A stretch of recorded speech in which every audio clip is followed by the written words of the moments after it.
ಗುಲ್ಬರ್ಗಾ ವಾರ್ತೆಗಳ ಪ್ರಾಯೋಜಕರು Devanand sari centre super market Kalaburagi. Devanand sari centre ಹಲವು ವರ್ಷಗಳಿಂದ ಕಲಬುರಗಿ ಮಹಾಜನತೆಯ ಭರವಸೆ ಗಳಿಸಿರುವ ರೇಷ್ಮೆ ಸೀರೆಗಳ ಅತಿ ದೊಡ್ಡ ಶೋರೂಮ್. ಹಬ್ಬಗಳು, ಮದುವೆ, ಉಪನಯನ ಹಾಗೂ ನಿಮ್ಮ ಮನೆಯ ಶುಭ ಸಮಾರಂಭಗಳಿಗೆ ಬೇಕಾಗುವ ರೇಷ್ಮೆ ಸೀರೆಗಳಿಗೆ ದೂರದ ಬೆಂಗಳೂರು, ಹೈದರಾಬಾದ್ ನಗರಗಳಿಗೆ ಹೋಗುವ ಅಗತ್ಯವಿಲ್ಲ. ದೇವಾನಂದ್ ಸ್ಯಾರಿ ಸೆಂಟರ್ ನೀಡುತ್ತಿದೆ ಎಕ್ಸ್ಕ್ಲೂಸಿವ್ ಸಿಲ್ಕ್ ಸ್ಯಾರಿ ಕಲೆಕ್ಷನ್ಸ್.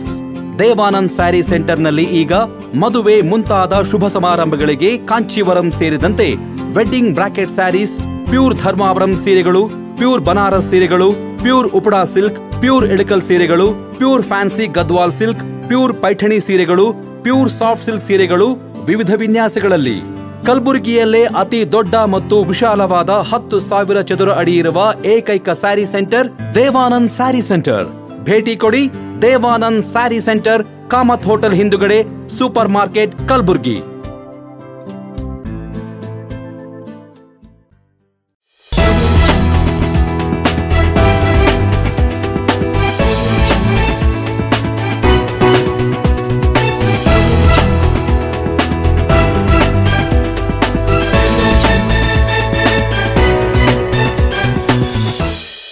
ನಮಸ್ಕಾರ, ಇನ್ ಗುಲ್ಬರ್ಗಾ ವಾರ್ತೆಗಳಿಗೆ ಸ್ವಾಗತ. ಮೊದಲಿಗೆ ಹೆಡ್ಲೈನ್ಸ್. ಚೌದಾಪುರಿ ಹಿರೇಮಠದ ಮುತ್ತೈದೆಯರಿಗೆ ಉಡಿ ತುಂಬುವ ಕಾರ್ಯಕ್ರಮ, ಕೇಂದ್ರ ಸಚಿವೆ ಶೋಭಾ ಕರಂದ್ಲಾಜೆ ಚಾಲನೆ.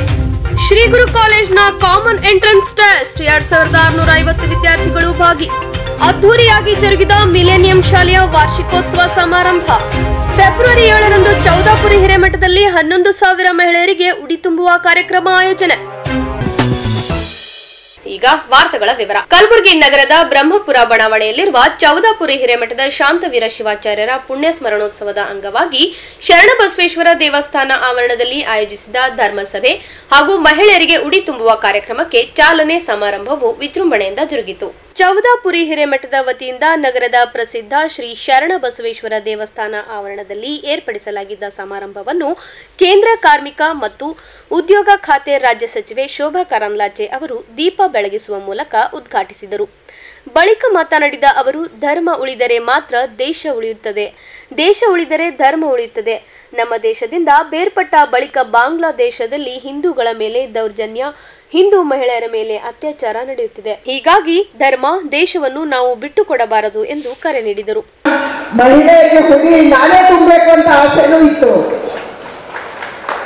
ಆದ್ರೆ ನಿನ್ನೆಯಿಂದ ಪಾರ್ಲಿಮೆಂಟ್ ಆರಂಭ ಆದ ಕಾರಣಕ್ಕಾಗಿ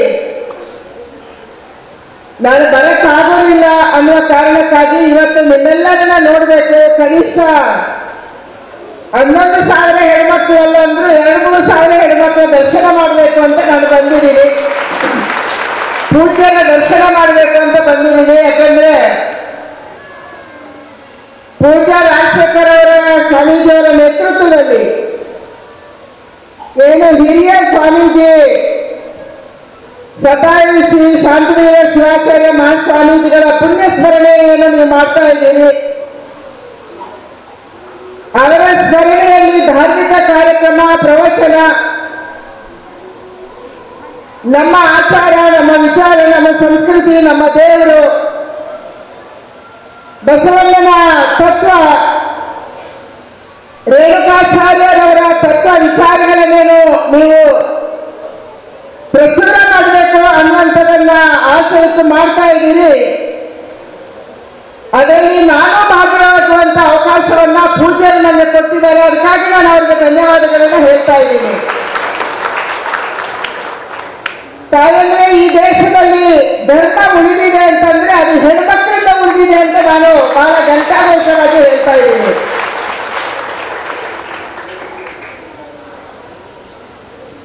ವ್ಯಾಟಿಕನ್ ಅಲ್ಲಿ ಒಂದು ಚರ್ಚೆ ನಡೀತಂತೆ. ಪ್ರತಿ ವರ್ಷ ಒಂದು ಮೀಟಿಂಗ್ ಆಗುತ್ತೆ.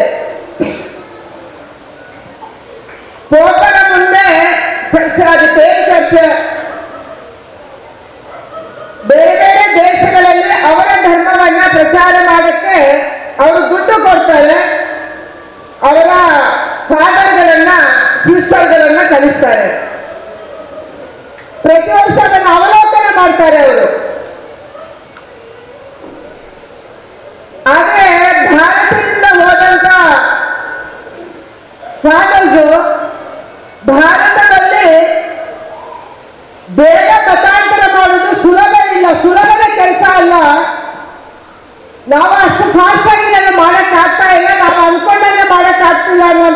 ತಿಳಿಸ್ಕೊಡ್ತಾರೆ ಒಂದು ವರ್ಷದಲ್ಲಿ.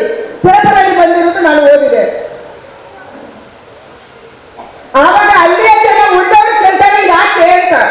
ಭಾರತದಲ್ಲಿ ಬಡತನ ಇದೆ, ಭಾರತದಲ್ಲಿ ಆಸ್ಪತ್ರೆಗೆ ಕೊರತೆ ಇದೆ, ವಿದ್ಯೆಗೆ ಕೊರತೆ ಇದೆ, ಬಡವರಿದ್ದಾರೆ, ಜಾತಿ ಇದೆ, ಕೆಳಜಾತಿ ಮೇಲ್ಜಾತಿ, ಈ ರೀತಿ ಹಲವಾರು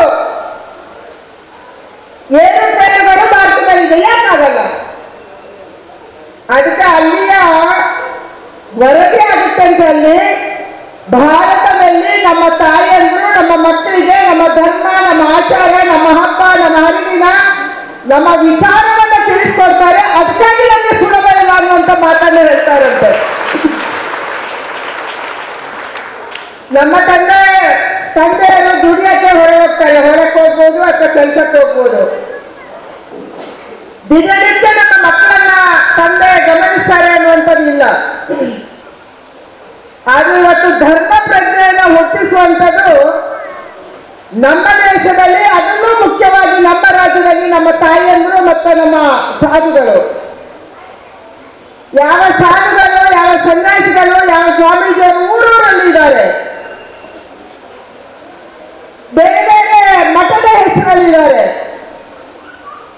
ಆದ್ರೆ ಅವರೆಲ್ಲರ ಉದ್ದೇಶ ಒಂದೇ, ಆ ಊರಲ್ಲಿರುವಂತ ಜನ ಒಗ್ಗಟ್ಟಾಗಿ ಬದುಕಬೇಕು, ಧರ್ಮದಿಂದ ನಡ್ಕೋಬೇಕು, ದೇವರಿಗೆ ಧರ್ಮಗುರುಗಳಿಗೆ ತಲೆಬಾಗಬೇಕನ್ನುವಂತ ವಿಚಾರವನ್ನ ಈ ಎಲ್ಲ ಸಾಧುಗಳು ಹೇಳ್ಕೊಡ್ತಾರೆ ನಮಗೆ. ಯಾವುದೇ ಜಾತಿಯ ಮಠ ಇರ್ಬೋದು, ಮಠ ಎಲ್ಲರ ಭಾವನೆ ಒಂದೇ, ನಮ್ಮ ವಿಚಾರ, ನಮ್ಮ ಆಚಾರ, ನಮ್ಮ ಮಠ, ನಮ್ಮ ಸಂಸ್ಕೃತಿ, ನಮ್ಮ ಕಾವಿಬಟ್ಟೆ, ನಮ್ಮ ದೇವರು, ಇವರನ್ನು ಉಳಿಸ್ಬೇಕು. ಇನ್ನೊಬ್ಬರಿಗೆ ಅನ್ಯಾಯ ಮಾಡಬೇಕನ್ನುವಂಥದ್ದನ್ನ ನಮ್ಮ ಯಾವುದೇ ಗುರುಗಳು ಹೇಳ್ಕೊಡಲ್ಲ. ಅವರಿಗೆ ಎಷ್ಟು ಸಾಧ್ಯನೋ ಅಷ್ಟು ಸೇವೆ ಮಾಡ್ತಾರೆ. ಅವರಲ್ಲಿ ಎಷ್ಟು ಶಕ್ತಿ ಇದೆಯೋ, ಭಕ್ತರು ಅವರಿಗೆ ಎಷ್ಟು ದಾನ ಕೊಡ್ತಾರೋ, ಎಷ್ಟು ಆಸ್ತಿ ಇದೆಯೋ, ಅದರ ಆಧಾರದಲ್ಲಿ ಅವರು ಸೇವೆ ಮಾಡುವುದನ್ನ ನಿರಂತರವಾಗಿ ಮಾಡ್ತಾ ಬಂದಿದ್ದಾರೆ. ಇವತ್ತಲ್ಲ, ಕಾಲದಿಂದ ಮಾಡ್ತಾ ಬಂದಿದ್ದಾರೆ. ಕಷ್ಟ ಇದೆ, ಬರಗಾಲ ಇದೆ, ಕೊರೋನಾ ಬರಲಿ, ಯಾವುದೇ ಸಂದರ್ಭದಲ್ಲಿ ತಮಗೆ ಎಷ್ಟು ಸಾಧ್ಯನೋ ಅಷ್ಟನ್ನ ನಮ್ಮ ಮಠ ಮಂದಿರಗಳು ಈ ರಾಜ್ಯಕ್ಕೆ, ಈ ದೇಶಕ್ಕೆ ಮಾಡ್ತಾ ಬಂದಿದ್ದಾರೆ. ಕರ್ನಾಟಕ ಒಂದು ವಿಶೇಷ. ನಮ್ಮ ಮಠ ಮಂದಿರಗಳು ನಮ್ಮ ಶಿಕ್ಷಣ ಸಂಸ್ಥೆಯನ್ನು ನಡೆಸ್ತಾರೆ, ಆಶ್ರಮಗಳನ್ನು ನಡೆಸ್ತಾರೆ, ಬಡವರಿಗೆ ಸಹಾಯ ಮಾಡ್ತಾರೆ, ಅನಾಥಾಶ್ರಮಗಳನ್ನು ನಡೆಸ್ತಾರೆ, ಅಂಗವಿಕಲರ ಶಾಲೆಗಳನ್ನು ನಡೆಸ್ತಾರೆ, ದಾಸೋಹವನ್ನು ಮಾಡ್ತಾರೆ. ಕಷ್ಟ ಕಾಲ ಬಂದಾಗ ತಮ್ಮ ಜೋಳಿಗೆಯಲ್ಲಿದ್ದದನ್ನ ಜನಕ್ಕೆ ದಾನ ಮಾಡುವಂತ ಮಠಗಳು ನಮ್ಮ ದೇಶದಲ್ಲಿದ್ದಾವೆ, ನಮ್ಮ ರಾಜ್ಯದಲ್ಲಿದ್ದಾವೆ. ಅದಕ್ಕಾಗಿ ನೀವು 9:30 ಆದ್ರೂ ಕೂಡ ಪ್ರೀತಿಯಿಂದ ಕೂತಿದ್ದೀರಾ. ಯಾಕಂದ್ರೆ ಇದು ನಮ್ದು ಅಂತ ಅನಿಸುತ್ತೆ. ಮಠ ಬೇರೆಯವ್ರಲ್ಲ, ಮಠ ನಮ್ದು. ಇಲ್ಲಿ ಕೂತಿರುವಂತ ಸ್ವಾಮೀಜಿಗಳಿಗೆ ನೀವು ಅಪ್ಪ ಅಂತ ಕರಿತೀರಿ. ನಮ್ಮ ಹುಟ್ಟಿಸಿರುವ ಅಪ್ಪ ಒಬ್ಬ ಇರ್ಬೋದು, ಆದ್ರೆ ನಮ್ಮ ಮಠದ ಸ್ವಾಮೀಜಿಗಳು ನಮ್ಮ ಅಪ್ಪನ ತರ ಅನ್ನುವಂಥದ್ದನ್ನು ನೀವು ಮಾತಾಡ್ತಿದ್ದೀರಿ. ಅದಕ್ಕಾಗಿ ತಾಯಂದ್ರೆ ಇವತ್ತು ಈ ದೇಶದಲ್ಲಿ ನಮ್ಮ ಸಂಸ್ಕೃತಿ, ನಮ್ಮ ವಿಚಾರ, ನಮ್ಮ ಆಚಾರ ಉಳಿದಾಗ ಮಾತ್ರ ದೇಶ ಉಳಿಯುತ್ತೆ. ಯಾವ ದೇಶ ನಮ್ಮ ಜೊತೆಗೆ ಇದ್ದಿದ್ದು ಬೇರೆ ಆಯ್ತು, ಅಲ್ಲಿ ನಮ್ಮ ಆಚಾರ, ನಮ್ಮ ವಿಚಾರ ಉಳಿಲಿಲ್ಲ, ಅಲ್ಲಿ ಯಾವುದೇ ಕಾವಿಗಟ್ಟೆ ಇಲ್ಲ, ನಮ್ಮಂತೆ ಇದ್ರು ಅವರು. ಇತ್ತೀಚಿನ ದಿನಗಳಲ್ಲಿ ನೀವು ಟಿವಿಯಲ್ಲಿ ನೋಡ್ತಾ ಇದ್ದೀರಿ, ಬಾಂಗ್ಲಾದಲ್ಲಿದ್ದಂತ ಹಿಂದೂಗಳು ಹೇಗೆ ಅವರ ಮನೆಯಲ್ಲೇ ಅವರನ್ನು ನೇತು ಹಾಕ್ತಿದ್ದಾರೆ.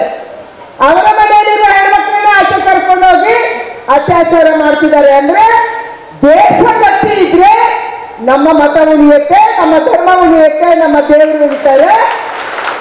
ನಮ್ಮ ಧರ್ಮ ಗಟ್ಟಿ ಇದ್ರೆ ದೇಶ ಉಳಿಯುತ್ತೆ. ಒಂದಕ್ಕೊಂದು ಪೂರಕವಾಗಿ ನಡೆಯುವಂಥದ್ದು ನಮ್ಮ ಆಚಾರ ಮತ್ತು ನಮ್ಮ ವಿಚಾರ. ಅದಕ್ಕಾಗಿ ನಮ್ಮೆಲ್ಲರಿಗೂ ಧರ್ಮ ಪ್ರಜ್ಞೆ ಇದೆ, ಆದರೆ ನಮ್ಮ ಮಕ್ಕಳಿಗೆ ಎಷ್ಟಿದೆ? ಇದು ಎಲ್ಲರ ಪ್ರಶ್ನೆ. ಇವತ್ತು ನಮ್ಮ ಎಲ್ಲ ಸಾಧು ಸಂತರು ಕೇಳುವಂಥದ್ದು, ನಿಮ್ಮ ಮನೆಯಲ್ಲಿರುವುದು 1-2 ಮಗು, ಹೆಚ್ಚು ಮಕ್ಕಳು ಇಲ್ಲ ನಮ್ಗೆ. ಇರುವಂತ 1-2 ಮಗುವಿಗೆ ನಾವೆಷ್ಟು ನಮ್ಮ ಧರ್ಮ ಪ್ರಜ್ಞೆಯನ್ನು ಹೇಳ್ಕೊಡ್ತೀವಿ? ಬಸವಣ್ಣನ ತತ್ವವನ್ನ, ರೇಣುಕಾಚಾರ್ಯರ ತತ್ವವನ್ನ ನಾವೆಷ್ಟು ಹೇಳ್ಕೊಡ್ತೀವಿ? ಅವರು ಕಾರ್ಯಕ್ರಮಕ್ಕೆ ಬರ್ತಾರ, ಅವರು ಈ ವಿಚಾರ ಕೇಳ್ತಾರ, ಅವರು ಸಮಾನತೆಯ ಪಾಠ ಬೋಧನೆ ಮಾಡ್ತಾರ, ಅವರು ಕಾಯಕ್ಕೆ ಕೈಲಾಸ ಅನ್ನುವಂತ ನಂಬಿಕೆ ಇಟ್ಟಿದಾರ. ಅವರು ಪರಸ್ಪರ ಯಾವ ಸ್ವಾಮೀಜಿ, ಯಾವ ಮಠಗಳು ಈ ವಿಚಾರವನ್ನು ತಿಳಿಸ್ತಾರೆ, ಅದರ ಜೊತೆಗೆ ಅವರು ಜೋಡಣೆ ಆಗಿದ್ದಾರೆ. ಇದು ನಮ್ಮ ಪ್ರಶ್ನೆ. ಯಾಕಂದ್ರೆ ನಮ್ಮ ಮಕ್ಕಳು ಯಾರು ಇವತ್ತು ನಮ್ಮ ಜೊತೆ ಇರಲ್ಲ. ತುಂಬಾ ಹಳ್ಳಿಗಳಿಗೆ ಹೋದ್ರೆ ವಯಸ್ಸಾದ ಅಜ್ಜ ಅಜ್ಜಿ ಮಾತ್ರ ಇರ್ತಾರೆ, ಅಪ್ಪ ಅಮ್ಮ ಮಾತ್ರ ಇರ್ತಾರೆ. ನಮ್ಮ ಮಕ್ಕಳು ಎಲ್ಲ ಸಿಟಿಯಲ್ಲಿ ಉದ್ಯೋಗ ಮಾಡಕ್ಕೆ ಹೋಗಿದ್ದಾರೆ, ಹೊಟ್ಟೆ ಹೊರಿಯಕ್ಕ ಬೇರೆ ಬೇರೆ ಕೆಲಸಕ್ಕೆ ಎಜುಕೇಟ್ ಆಗಿದ್ದಾರೆ, ಇಂಜಿನಿಯರ್ ಆಗಿದ್ದಾರೆ, ಡಾಕ್ಟರ್ ಆಗಿದ್ದಾರೆ, ಲಾಯರ್ ಆಗಿದ್ದಾರೆ, ಮೇಸ್ಟರ್ ಆಗಿದ್ದಾರೆ, ಬೇರೆ ಬೇರೆ ಕೆಲಸಕ್ಕೆ ಹೋಗ್ತಾರೆ. ಆದ್ರೆ ಯಾವುದೇ ಕೆಲಸಕ್ಕೆ ಹೋಗ್ಲಿ ನಮ್ಮ ತಾಯಿಯಂದ್ರ ಬಹಳ ದೊಡ್ಡ ಜವಾಬ್ದಾರಿ ಅಂದ್ರೆ ನೀನು ಯಾವುದೇ ಊರಿಗೆ ಹೋಗು, ಆದ್ರೆ ನಮ್ಮ ಆಚಾರ, ನಮ್ಮ ವಿಚಾರ, ನಮ್ಮ ಧರ್ಮ, ನಮ್ಮ ಲಿಂಗ ಪೂಜೆ ಇದನ್ನು ಬಿಡಬೇಡ ಅನ್ನುವಂಥದ್ದನ್ನು ನಾವು ಹೇಳ್ಕೊಡ್ಬೇಕಾಗಿದೆ. ಇದರಿಂದ ದೇಶ ಉಳಿಯೋದು, ಇದರಿಂದ ಧರ್ಮ ಉಳಿಯೋದು. ಪಕ್ಷ ರಾಜಕಾರಣ ಬೇರೆ ಬೇರೆ ಇರ್ಬೋದು, ನಮ್ಮದೇ ಪಕ್ಷ ಬೇರೆ, ಅಲ್ಲಮ ಪ್ರಭುಗಳ ಪಕ್ಷ ಬೇರೆ. ಪಕ್ಷ ರಾಜಕಾರಣ ಯಾವಾಗ? ಚುನಾವಣೆ ಬಂದಾಗ ನಾವು ಪರಸ್ಪರ ವಿರುದ್ಧ ಮಾತಾಡ್ಬೋದು. ಆದ್ರೆ ಬಾಕಿ ಟೈಮಲ್ಲಿ ನಾವೆಲ್ಲರೂ ಒಗ್ಗಟ್ಟಾಗಿ ಈ ದೇಶದ ಒಳಿಗಾಗಿ ಯೋಚನೆ ಮಾಡಬೇಕಾಗಿದೆ. ಎಲ್ಲರಿಗೂ ಕಿತ್ತಾಡೋಣ, ಜನ ಯಾರಿಗೆ ಓಟ್ ಹಾಕ್ತಾರೆ. ಆದ್ರೆ ದೇಶದ ವಿಚಾರ ಬಂದಾಗ, ಧರ್ಮದ ವಿಚಾರ ಬಂದಾಗ, ಸಂಸ್ಕೃತ ವಿಚಾರ ಬಂದಾಗ, ದೇವಸ್ಥಾನಕ್ಕೆ ಎಲ್ಲ ತೊಂದರೆ ಆಯ್ತು ಅಂದಾಗ, ಹಿಂದೂಗಳಿಗೆಲ್ಲ ಅನ್ಯಾಯ ಆಯ್ತು ಅಂದಾಗ ನಾವೆಲ್ಲರೂ ಒಗ್ಗಟ್ಟಾಗಿ ಹೋರಾಟ ಮಾಡಬೇಕಾದಂತ ಅಗತ್ಯ ಇವತ್ತು ದೇಶದಲ್ಲಿ ಇದೆ. ಈ ದೇಶ ಉಳಿಬೇಕಾಗಿದೆ. ಅದಕ್ಕಾಗಿ ತಾಯಂದ್ರೆ ಬಹಳ ದೊಡ್ಡ ಜವಾಬ್ದಾರಿ ನಮ್ಮ ತಾಯಂದ್ರ ಮೇಲೆ ಇದೆ. ನಮ್ಮ ಮಕ್ಕಳನ್ನ ಈ ವಿಚಾರವಂತರಾಗಿ ನಾವು ಬೆಳೆಸಬೇಕಾಗಿದೆ. ನಮ್ಮ ಲಿಂಗ ಪೂಜೆ ಎಷ್ಟು ಜನ ಮಾಡ್ತೀವಿ, ಎಷ್ಟು ಜನ ನಾವು ನಮ್ಮ ಮಕ್ಕಳಿಗೆ ಇದನ್ನು ಹೇಳ್ಕೊಡ್ತೀವಿ. ವರ್ಷಕ್ಕೊಂದ್ಸರಿ ಶಿವರಾತ್ರಿ ಎಲ್ಲ ಅವರು ಮಾಡ್ತಾರ. ಇದು ಇವತ್ತು ಬಹಳ ಮುಖ್ಯ ಆಗಿದೆ. ಯಾಕಂದ್ರೆ ಬಸವಣ್ಣ ಅಥವಾ ರೇಣುಕಾಚಾರ್ಯ ನಮ್ಮ ಮಂದಿರಕ್ಕೆ ಹೋಗಕ್ಕಾಗಲ್ಲ, ಮಂದಿರ ಕಟ್ಸಕ್ಕೂ ಆಗಲ್ಲ. ಮಂದಿರದಲ್ಲಿ ಅವತ್ತಿನ ಕಾಲದಲ್ಲಿ ಜಾತಿ ಪದ್ಧತಿ ಇತ್ತು, ಕೆಲವರನ್ನು ಹೊರಗೆ ಬಿಡ್ತಾ ಇರಲಿಲ್ಲ. ಆವಾಗ ಲಿಂಗಾಯತ ಧರ್ಮ ಆರಂಭ ಆಯ್ತು. ಜಾತಿಯನ್ನು ಹೊರದಾಕ್ಬೇಕನ್ನಂತ ಕಾಲಕ್ಕಾಗಿ ಕೈಯಲ್ಲಿ ಲಿಂಗ ಕೊಟ್ಟು ಪೂಜೆ ಮಾಡಿಸಿದ್ರು. ಯಾವ ದೇವಸ್ಥಾನಕ್ಕೆ ನೀವು ಹೋಗ್ಬೇಕಾಗಿಲ್ಲ, ನಿನ್ನ ಕೈಯಲ್ಲಿ ನೀನು ಲಿಂಗವನ್ನು ಹುಡುಕು ಅಂತ ಹೇಳಿ, ನಿನ್ನ ಕೈಯಲ್ಲೇ ದೇವರು ಇದ್ದಾರೆ ಅಂತ ನಮ್ಗೆ ಹೇಳ್ಕೊಟ್ರು. ನಾವು ದೇವರು ಎಲ್ಲೇ ಯಾವುದನ್ನು ಕಲ್ಲು, ಮಣ್ಣು, ಹಾವು, ಮರ ಎಲ್ಲದಕ್ಕೂ ದೇವರು ಅನ್ನೋರು. ದೇವರೆಲ್ಲ ಗುಡಿಯಲ್ಲಿದ್ದಾರೆ ಅಂತ ಅಂದ್ಕೊಂಡಿಲ್ಲ. ನಮ್ಮೂರಿಗೆ ಬನ್ನಿ, ದಕ್ಷಿಣ ಕನ್ನಡ ಜಿಲ್ಲೆಗೆ ಕಲ್ಲಿಗೆ ನಾಗ ಅಂತ ನಾವು ಪೂಜೆ ಮಾಡ್ತೀವಿ. ಇನ್ಯಾವುದೋ ಕಲ್ಲು ಅಂತಂದ್ರೆ ನೀವು ಕಾಂತಾರದಲ್ಲಿ ನೋಡಿರ್ಬೋದು, ನಮ್ಮ ದೈವಾರಾಧನೆ ಅಂತ ನಾವು ಮಾಡ್ತೀವಿ, ನಂಬ್ತೀವಿ. ಮತ್ತು ವರ್ಷಕ್ಕೆ ಒಂದು ಸಾರಿ ಆದ್ರೆ ನಮ್ಮ ಮನೆಗೆ ಆ ಪೂಜೆಗೆ ನಾವು ಹೋಗ್ತೀವಿ ಕಂಪಲ್ಸರಿ. ಅಶ್ವತ್ಥ ಮರ ಇದು ಮರ ಅಂತ ಸುತ್ತು ಬರ್ತೀವಿ ದೇವರು ಅಂತೇಳಿ. ಯಾವುದೇ ಇರಲಿ, ಪ್ರಕೃತಿಯನ್ನ ಪೂಜೆ ಮಾಡುವಂತವ್ರು ನಾವು ಭಾರತೀಯರು, ಪ್ರಕೃತಿಯಲ್ಲಿ ದೇವರನ್ನು ಕಂಡಂತವ್ರು ನಾವು ಭಾರತೀಯರು. ಅದಕ್ಕಾಗಿ ನಮ್ಮ ಪ್ರಕೃತಿ, ನಮ್ಮ ಪರಿಸರ, ನಮ್ಮ ವಿಚಾರ ಇದನ್ನು ಉಳಿಸ್ಕೋಬೇಕಾಗಿರ್ತಾರೆ ಅಂದ್ರೆ ಮಠಗಳ ಜೊತೆ ಜೋಡಣೆ ಆಗ್ಬೇಕು. ನಮ್ಮ ಹತ್ರ ಎಷ್ಟು ಸಾಧ್ಯನೋ ಲಕ್ಷಾಂತರ ಕೊಡಕ್ಕೆ ನಮಗೆ ಶಕ್ತಿ ಇಲ್ಲದಿರ್ಬೋದು, ಆದ್ರೆ ನಮ್ಮ ಕೈಯಲ್ಲಾಗಿರುವಂತ 100 ರೂಪಾಯಿ ಗಳಿಸಿದ್ರೆ 1 ರೂಪಾಯಿಯನ್ನ ನಮ್ಮ ಮಠಕ್ಕೆ ಕೊಟ್ಟು ಆ ಮಠವನ್ನು ಬೆಳೆಸ್ತೀವಿ ಅನ್ನುವಂಥ ವಿಚಾರ ನಮ್ಮ ಕೈಗೆ ಬರಬೇಕು. ಈ ವಿಚಾರ ನಮ್ಮ ತಲೆಯಲ್ಲಿ ಬಂದಾಗ ಮಾತ್ರ ನಾವು ಮಠ ಮಂದಿರಗಳನ್ನು ಉಳಿಸಕ್ಕೆ ಸಾಧ್ಯ. ನಮ್ಮ ಸರ್ಕಾರ ಇರುವಂತಹ ಸಂದರ್ಭದಲ್ಲಿ ಯಡಿಯೂರಪ್ಪನವರ ನೇತೃತ್ವದಲ್ಲಿ ಚಿಕ್ಕ ಪುಟ್ಟ ಮಠಗಳನ್ನ, ಬೇರೆ ಬೇರೆ ಜಾತಿ ವರ್ಗದ ಮಠಗಳನ್ನ ಬೆಳೆಸಬೇಕು, ಅದನ್ನು ಬೆಳೆಸಬೇಕನ್ನುವಂತ ವಿಚಾರದಿಂದ ನಾವು ಹಣ ಕೊಟ್ವಿ. ಇದು ಓಟಿಗಾಗಿ ಅಲ್ಲ, ನಮ್ಮ ವಿಚಾರ ಉಳಿಬೇಕು, ನಮ್ಮ ಮಠ ಮಂದಿರ ಉಳಿಬೇಕು, ಅಲ್ಲಿ ಶಾಲೆ ಆಗ್ಬೇಕು, ಅಲ್ಲಿ ಹಾಸ್ಟೆಲ್ ಆಗ್ಬೇಕು, ಮಕ್ಕಳಲ್ಲಿ ಹೋಗಿ ಓದ್ಬೇಕನ್ನುವಂತ ಕಾರಣಕ್ಕಾಗಿ ಬೆಳೆಸುವಂತ ಕೆಲಸವನ್ನು ಅವತ್ತು ಮಾಡಿದ್ವಿ. ಎಲ್ಲ ಸರ್ಕಾರಗಳು ಒಂದಲ್ಲ ಒಂದು ರೀತಿಯಲ್ಲಿ ಮಾಡ್ತಾ ಇದ್ದಾರೆ. ಅದಕ್ಕಾಗಿ ನಾನು ಒಂದೇ ವಿನಂತಿ ಮಾಡುವಂಥದ್ದು, ಇವತ್ತು ಇಷ್ಟೊಂದು ದೊಡ್ಡ ಸಂಖ್ಯೆಯಲ್ಲಿ ನನ್ನ ಎಲ್ಲ ಅಣ್ಣ ತಮ್ಮಂದರು ಬಂದಿದ್ದೀರಾ.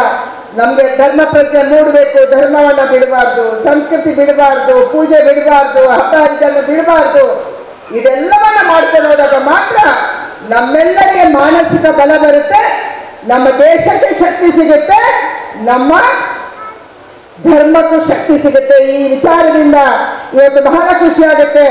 ಯಾವ ಶಾಂತವೀರ ಶಿವಾಚಾರ್ಯ ಮಹಾಸ್ವಾಮೀಜಿಯವರು 100 ವರ್ಷ ಬದುಕಿದ್ರು, 100ಕ್ಕಿಂತ ಹೆಚ್ಚು ವರ್ಷ ಬದುಕಿದ್ರು. ಹೇಗೆ ಬದುಕಿದ್ರು?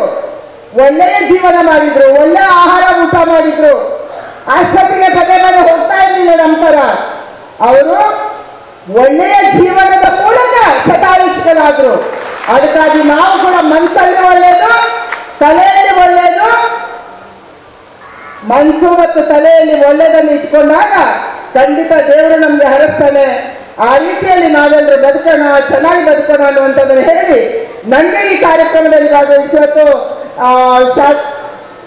ಶಾಂತಪುರಮ್ಮನವರ ಸ್ವಾಮೀಜಿಗಳು, ರಾಜಶೇಖರ ಸ್ವಾಮೀಜಿಗಳು ಸುಲಭ ಇಲ್ಲ ಅವರಿಗೆ ಈ ಮಠವನ್ನ ಮುಂದಕ್ಕೆ ತಗೊಂಡು ಹೋಗೋದು. ಇಲ್ಲಿ ಕೂತಿರುವಂತ ಹಲವಾರು ಸ್ವಾಮೀಜಿಗಳು ಅವರವರ ಮಠವನ್ನ ಅವರು ಬೆಳೆಸಕ್ಕೆ ನೋಡ್ತಾ ಇದ್ದಾರೆ. ಸುಲಭ ಇಲ್ಲ. ಇವತ್ತು ಸಮಾಜದಲ್ಲಿ ಕೆಲಸ ಮಾಡೋದು, ಮಠ ಬೆಳೆಸೋದು, ಯಾವುದೋ ಶಾಲೆ ಕಟ್ಟೋದು, ಆಶ್ರಮ ನಡೆಸೋದು, ಯಾವುದೋ ದೇವಸ್ಥಾನ ನಡೆಸೋದು ಸುಲಭದ ಕೆಲಸ ಅಲ್ಲ. ಬಹಳ ರಾಜಕೀಯ ಇರುತ್ತೆ. ಒಂದು ಜನಕ್ಕೆ ದಾನ ಮಾಡಬೇಕು ಅಂತ ಅನ್ಸಲ್ಲ, ಇನ್ನೊಂದು ಯಾವುದೋ ಕೆಲಸಕ್ಕೆ ಕೈ ಹಾಕಿದ ಅಡ್ಡ ಬರುತ್ತೆ, ಮೂರನೇದು ಮಧ್ಯದಲ್ಲಿ ಸರ್ಕಾರ ಅಡ್ಡ ಬರುತ್ತೆ. ಈ ರೀತಿ ಹಲವಾರು ತೊಂದರೆಗಳ ಮಧ್ಯೆ ಇವರೆಲ್ಲರೂ ಸೇರಿ ಅವರವರ ಊರಲ್ಲಿ ತಮ್ಮ ತಮ್ಮ ಮಠಗಳನ್ನು ಬೆಳೆಸ್ತಾ ಇದ್ದಾರೆ. ಇವತ್ತು ಈ ರೀತಿಯ ಮಠದ ಕೆಲಸವನ್ನು ಮಾಡ್ತಾ ಇರುವಂತ ಎಲ್ಲ ಪೂಜ್ಯ ಸ್ವಾಮೀಜಿಗಳಿಗೆ ನಾನು ಪ್ರಣಾಮಗಳನ್ನು ಸಲ್ಲಿಸ್ತಾ ನಿಮ್ಮ ಜೊತೆ ಎಲ್ಲ ಕಾಲಕ್ಕೂ ನಾವು ಇರ್ತೀವಿ. ಯಾವುದೇ ಸಂದರ್ಭದಲ್ಲಿ, ಯಾವುದೇ ವಿಚಾರದಲ್ಲಿ ಧರ್ಮದ ಕಾರ್ಯ, ದೇಶದ ಕಾರ್ಯಕ್ಕೆ ನಾವೆಲ್ಲ ಒಟ್ಟಾಗಿ ಸೇರಿ ಕೆಲಸವನ್ನು ಮಾಡೋಣ ಅನ್ನುವಂಥ ಪ್ರಾರ್ಥನೆಯನ್ನು ಮಾಡಿ ನಿಮ್ಮೆಲ್ಲರಿಗೂ ಕೂಡ ಇಷ್ಟು ಹೊತ್ತಲ್ಲಿ ನೀವು ಇಲ್ಲಿ ಕೂತಿದ್ದೀರಾ. ಇವತ್ತು ಬಜೆಟ್ ಇತ್ತು, ದೇಶದ ಬಜೆಟ್ ಜನಕ್ಕೆ ಒಳ್ಳೆಯದಾಗಬೇಕು. ದೇಶವನ್ನು 2047ಕ್ಕೆ ಪ್ರಪಂಚದ ಎಲ್ಲ ದೇಶಗಳ ಪೈಕಿ ಭಾರತ ಮುಂಚೂಣಿಯಲ್ಲಿ ನಿಲ್ಲಬೇಕು ಅನ್ನುವಂಥ ವಿಚಾರದಿಂದ ಇವತ್ತು ಮೋದಿಯವರು ಕೆಲಸ ಮಾಡ್ತಾ ಇದ್ದಾರೆ. ಹೆಚ್ಚು ಕಡಿಮೆ ಅದು ಇದು ಆಗ್ಬೋದು, ಆದರೆ ನಮ್ಮ ಸಂಕಲ್ಪ ಇರೋದು ಯಾವುದೇ ರಾಜ್ಯ ಹಿಂದೆ ಬೀಳಬಾರ್ದು, ಯಾವುದೇ ಭಾಗ ಹಿಂದೆ ಬೀಳಬಾರ್ದು. ರಾಜಕೀಯವನ್ನ ದೂರಕ್ಕಿಟ್ಟು 2047ಕ್ಕೆ ಭಾರತವನ್ನ ಎಲ್ಲ ಕ್ಷೇತ್ರದಲ್ಲೂ ಯಾವುದೋ ಒಂದು ರಾಜ್ಯ ವೀಕ್ ಅಂತ ಆದ್ರೆ ಆ ಚೈನಿನ ಒಂದು ಸರಪಳಿಯ ಒಂದು ಕೊಂಡಿ ವೀಕ್ ಆಗುತ್ತೆ, ದುರ್ಬಲ ಆದಂತೆ. ಒಂದು ಕೊಂಡಿ ದುರ್ಬಲ ಆದ್ರೆ ಚೈನ್ ಗಟ್ಟಿಯಾಗಿರಲ್ಲ, ದೇಶ ಗಟ್ಟಿಯಾಗಿರಲ್ಲ. ಅದಕ್ಕಾಗಿ ಎಲ್ಲ ರಾಜ್ಯಗಳು ಕೂಡ ಒಟ್ಟಿಗೆ ಮುಂದಕ್ಕೆ ಹೋಗ್ಬೇಕು, ಎಲ್ಲ ವರ್ಗದವರು ಮುಂದಕ್ಕೆ ಹೋಗ್ಬೇಕು. ಅದಕ್ಕಾಗಿ 2047ಕ್ಕೆ ಮೋದಿ ಅವರು ಯಾವಾಗಲೂ ನಮ್ಗೆ ಹೇಳ್ತಾ ಇರ್ತಾರೆ, ನಾನು ಇರ್ತೀನೋ ನಾನು ಇರಲ್ಲೋ ಗೊತ್ತಿಲ್ಲ, ನನ್ನ ವಯಸ್ಸಲ್ಲಿ ನಾನು ಇರೋಕ್ಕೆ ಸಾಧ್ಯ ಇಲ್ಲ, ಆದ್ರೆ ಈ ದೇಶದ ಅಭಿವೃದ್ಧಿ ನಿಲ್ಬಾರ್ದು. ಭಾರತ ಸ್ವಾತಂತ್ರ್ಯದ 100ನೇ ವರ್ಷವನ್ನು ಆಚರಣೆ ಮಾಡುವ ಸಂದರ್ಭದಲ್ಲಿ ಎಲ್ಲ ಕ್ಷೇತ್ರದಲ್ಲಿ ಕೂಡ ಭಾರತ ಮುಂಚೂಣಿಯಲ್ಲಿರ್ಬೇಕು, ಇದು ನನ್ನ ಸಂಕಲ್ಪ ಅಂತ ಹೇಳಿ ಅವರು ಕೆಲಸವನ್ನ ಮಾಡ್ತಾ ಇದ್ದಾರೆ. ಶಾಂತವೀರ ಶಿವಾಚಾರ್ಯರ ಪುಣ್ಯ ಸ್ಮರಣೋತ್ಸವ ಹಿನ್ನೆಲೆ ಅನೇಕ ಧಾರ್ಮಿಕ ಸಭೆ ಸಮಾರಂಭವನ್ನು ಆಯೋಜನೆ ಮಾಡಲಾಗಿದ್ದ ಅದರ ಬಹು ಮುಖ್ಯ ಮಹಿಳೆಯರಿಗೆ ಉಡಿ ತುಂಬುವ ಕಾರ್ಯಕ್ರಮ ಎಂದು ಅಭಿಪ್ರಾಯಪಟ್ಟರು. ಇಂದು ನಿಮ್ಮೆಲ್ಲರನ್ನ ನೋಡಬೇಕು, ನಮ್ಮ ಸಂಸ್ಕೃತಿ ಹೇಗಿದೆ ಅಂತಕ್ಕಂಥದ್ದನ್ನ ನಿಮ್ಮೆಲ್ಲರಿಗೂ ತಿಳಿಸಬೇಕು ಅಂತಕ್ಕಂಥ ಉದ್ದೇಶದಿಂದ ಕೇಂದ್ರ ಸರ್ಕಾರದ ಕಾರ್ಮಿಕ ಸಚಿವೆಯಾಗಿರ್ತಕ್ಕಂಥ ಶೋಭಾ ಕರಂದ್ಲಾಜೆ ಅಕ್ಕ ಅವರು ಬಂದಿದ್ದಾರೆ. ಅವರನ್ನು ಕೂಡ ಅಭಿವಂದಿಸಿ, ಹಾಗೆ ಈ ಕ್ಷೇತ್ರದ ಶಾಸಕರಾಗಿರ್ತಕ್ಕಂಥ ಅಲ್ಲಂ ಪ್ರಭು ಪಾಟೀಲ್ ಅವರೇ ಮಾತು ನಾವೆಲ್ಲ ಕೇಳ್ತೀವಿ. ಅದಕ್ಕೆ ಪ್ರತಿರೂಪವಾಗಿ ನಮ್ಮ ಎದುರಿಗೆ ಕಾಣೋರೆ ಯಾರಂದ್ರೆ ಶೋಭಾ ಕರಂದ್ಲಾಜೆ ಅಕ್ಕ ಅವರು. ತಾವು ಮಾಡುವಂತ ಕಾಯಕದಲ್ಲಿ ಭಕ್ತಿ, ಶ್ರದ್ಧೆ, ನಿಷ್ಠೆ ಇದ್ರೆ ಆ ವ್ಯಕ್ತಿ ಏನು ಬೇಕಾದರೂ ಆಗಬಹುದು ಅಂತಕ್ಕಂಥ.